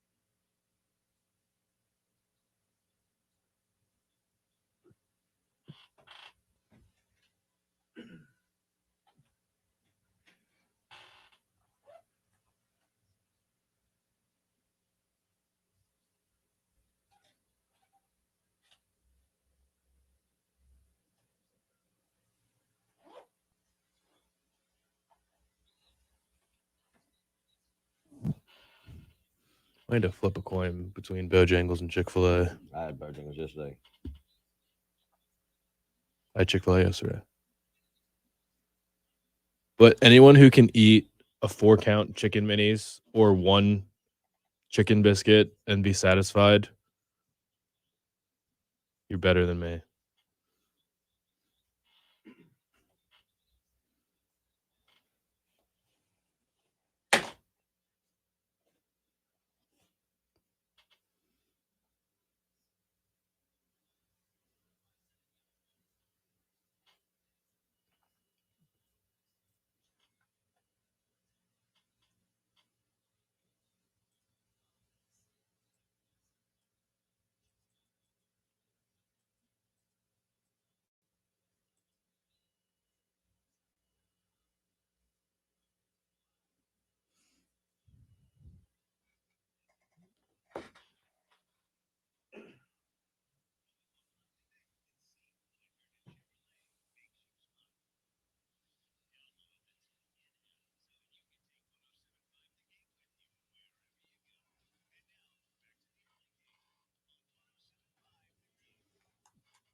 All right. The reaction to the grits discussion has been pretty phenomenal. A lot of you have weighed in. A lot of different thoughts on how people fix their grits. Justin weighs in, says, okay, early game, sharp cheddar in a bowl, yellow grits, broken up bacon, broken up sausage, 1 cup scrambled eggs, secret ingredient, 2 sunny side eggs on top. Mix all together, 2 pieces of Amish jelly toast on the side. You're welcome. Jacob weighs in. This is, I think, on the grits or just on fried food. He says, Patrick has lost his mind. Fried flounder, fried catfish, fried crappie. Come on, man. Dan and Dazelle. Nothing is better than grilled shrimp wrapped in bacon. This is what really got me going. Anonymous texter says, I live in Louisiana, Carolina grad. Crawfish, alligator sausage, and grits equals winner, winner. Here's what I think I want to do. You're familiar with a chili cook-off. How would a grit cook-off go for y'all? Where people prepare the best grit dish that they've got. That's a great idea, and we could judge. The early game grits cook-off. I'm going to work with our team here. I'm going to work. During the break, I was already typing up the email to send up the ladder. We'll work together. We'll come up with a grits cook-off because a lot of you have had. I mean, the text line this morning, the Buford Lending live stream, Cool Care Heating Air text line. People are weighing in. I think we need to have an early game grits cook-off. We'll make it maybe a charity event. Maybe we can get somebody. I know some of you out there listening. We can get some sponsors for it.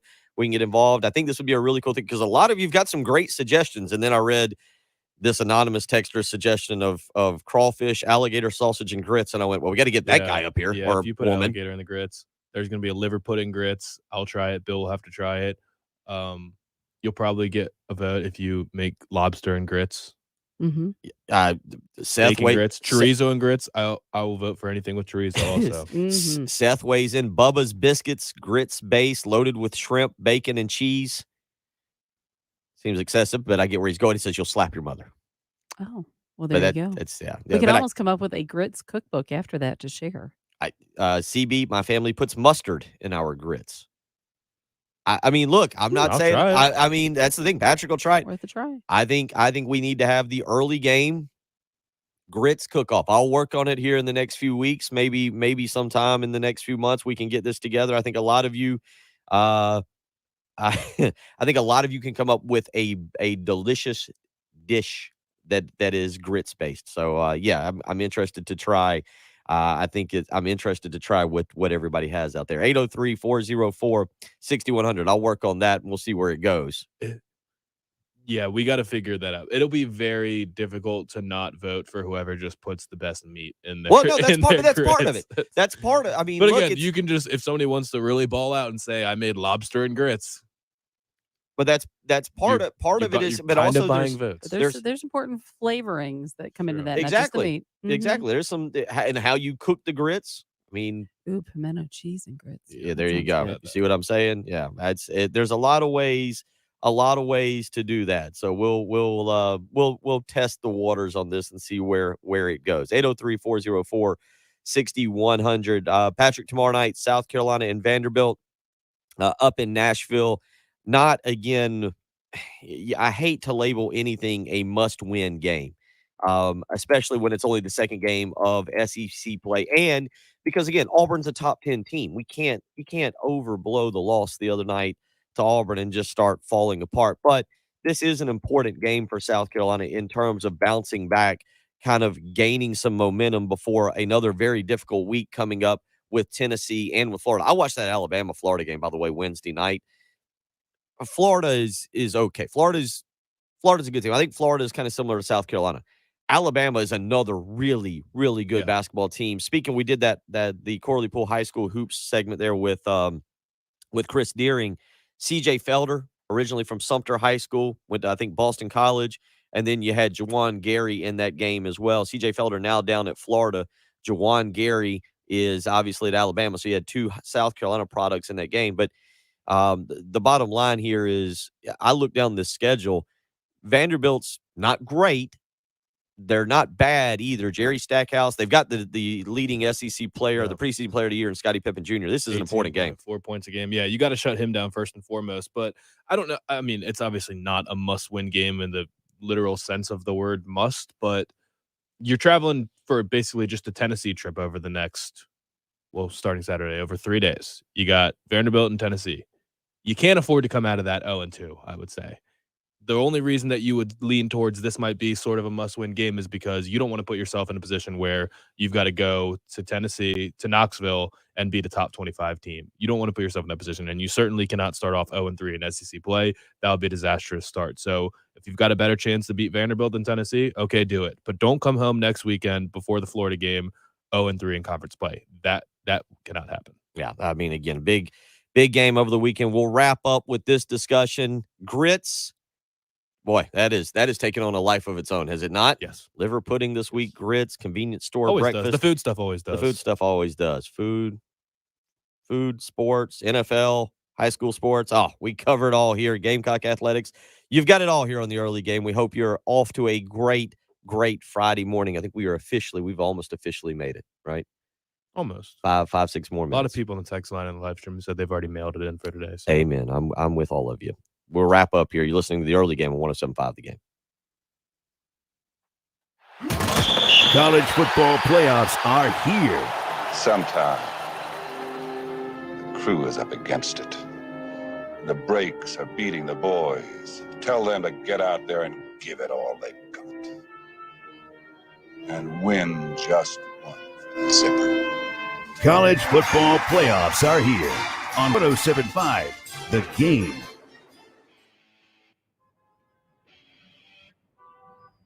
From the Shepherd's Glass Traffic Center.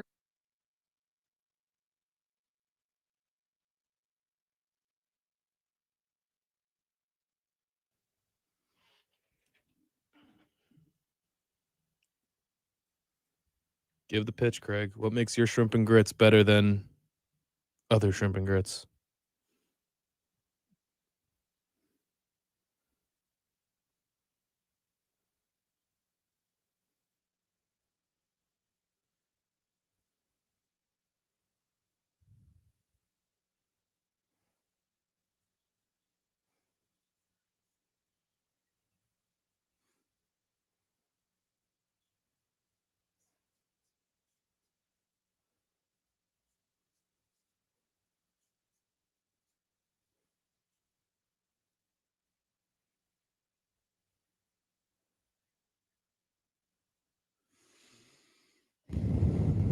Yeah, noon, York. You got it. Noon tip for Vandy.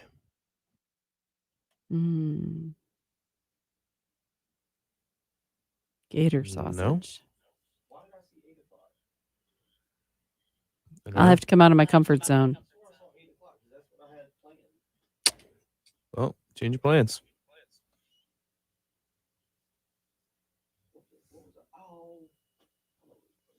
Last night's game was at 8.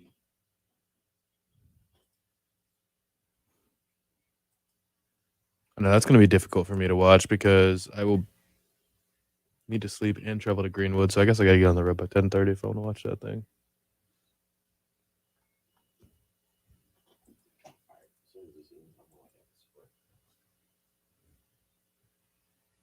Downstairs? Yeah, York. I'm sorry. I was thinking of the LSU game at 8 o'clock last night. I just had my times mixed up. Yeah, I did. I said 8 o'clock.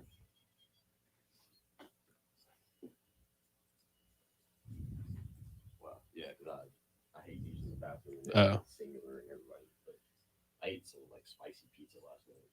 From where? It was a California kitchen. Whatever. Oh, frozen one? Yeah, it was delicious.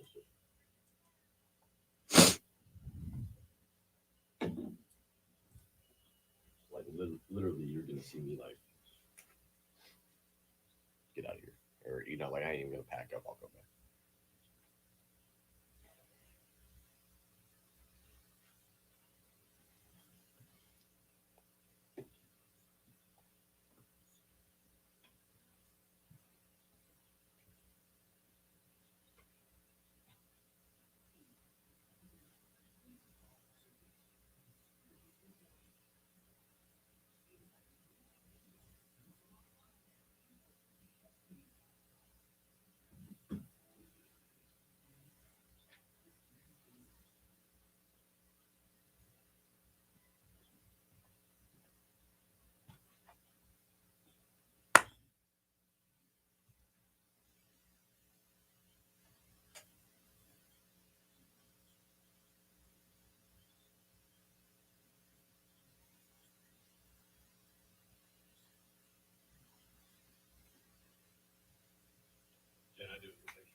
For what? Oh, for what? The She said do a picture that I can put on the picture for the podcast. I assume it's the NFL. yeah. You should. Do you have the ones that what's his name did? Okay, they did send them to you. I figured for the NFL segment, Yeah. Yeah. Use a picture. Yep, you got plenty. Have that up. Are you naming it? Just Not yet. okay. No, I mean that was just kind of spurred on. The whole show, the whole damn show was spurred on. Well, exactly. But I like that. I think because these are NFL experts. Well, I so they think have in the future. what Maybe I told them, and I'll send you that too. But there's a segment that I like, but it's a little more goofy on it. Patrick has a call that's called weekend call sort of. Like so for the next couple of weeks it would be NFL. But then he talks about movies or you could combine movies and NBA. You could combine college basketball, whatever. Exactly. I'll send it to you as well. Stu Dots does it for Dan Le Batard show. His is kind of funny, but all it needs to be about 2.5, 3 minutes. We'll put some music behind it and it's just almost quick one-liners. Yeah. Like it's actually a funny. I guarantee Stu Guys has writers. Probably so, but I mean, like I said, yours doesn't need to be. No. Really, all it is, honestly, you can just go through headlines I and. like that. That's really good. I mean, it's not really a complicated.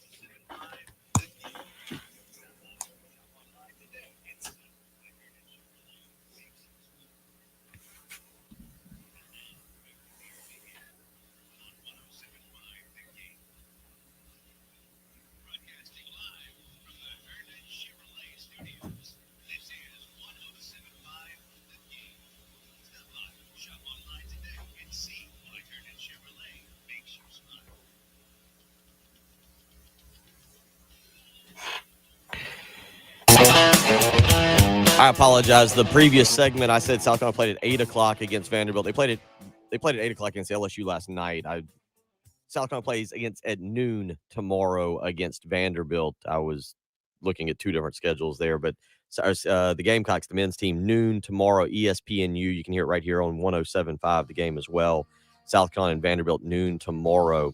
Again, 12 p.m., so noon tomorrow, not 8. I apologize for I was all the grits talk. Patrick's hungry. I'm hungry. Yeah. And we're No done. doubt. We're done for the week. We're done. Anything you've missed, Jen has put it on the podcast page, whether it's Patrick's NFL thoughts, Chris Deering's high school headlines of the week, me talking about 90s, Michael Scarnecchia and Perry Orth's interview. Go to 1075thegame.com, click on the podcast tab at the top, and you can find any interview or segment you've missed there. You can also go back, subscribe to the 1075 The Game YouTube page, and you can rewatch any show and catch up on all the great stuff. We appreciate everybody's participation this week. We've made it, right? We've made it. We've made it. We've made it. Yep. Good luck to you the rest of the day. We'll catch up with you on Monday morning. Jen, fantastic. Patrick, awesome. I, once again, was stellar as usual. Have a great weekend, everyone. Gamecocks, Braves, the NFL with live local radio. 1075. All right, everybody. We're out of here. Another week in the books. Thank you, Chuck. Happy weekend. Have a great weekend. Have a great weekend. Have a good weekend, everybody. Later.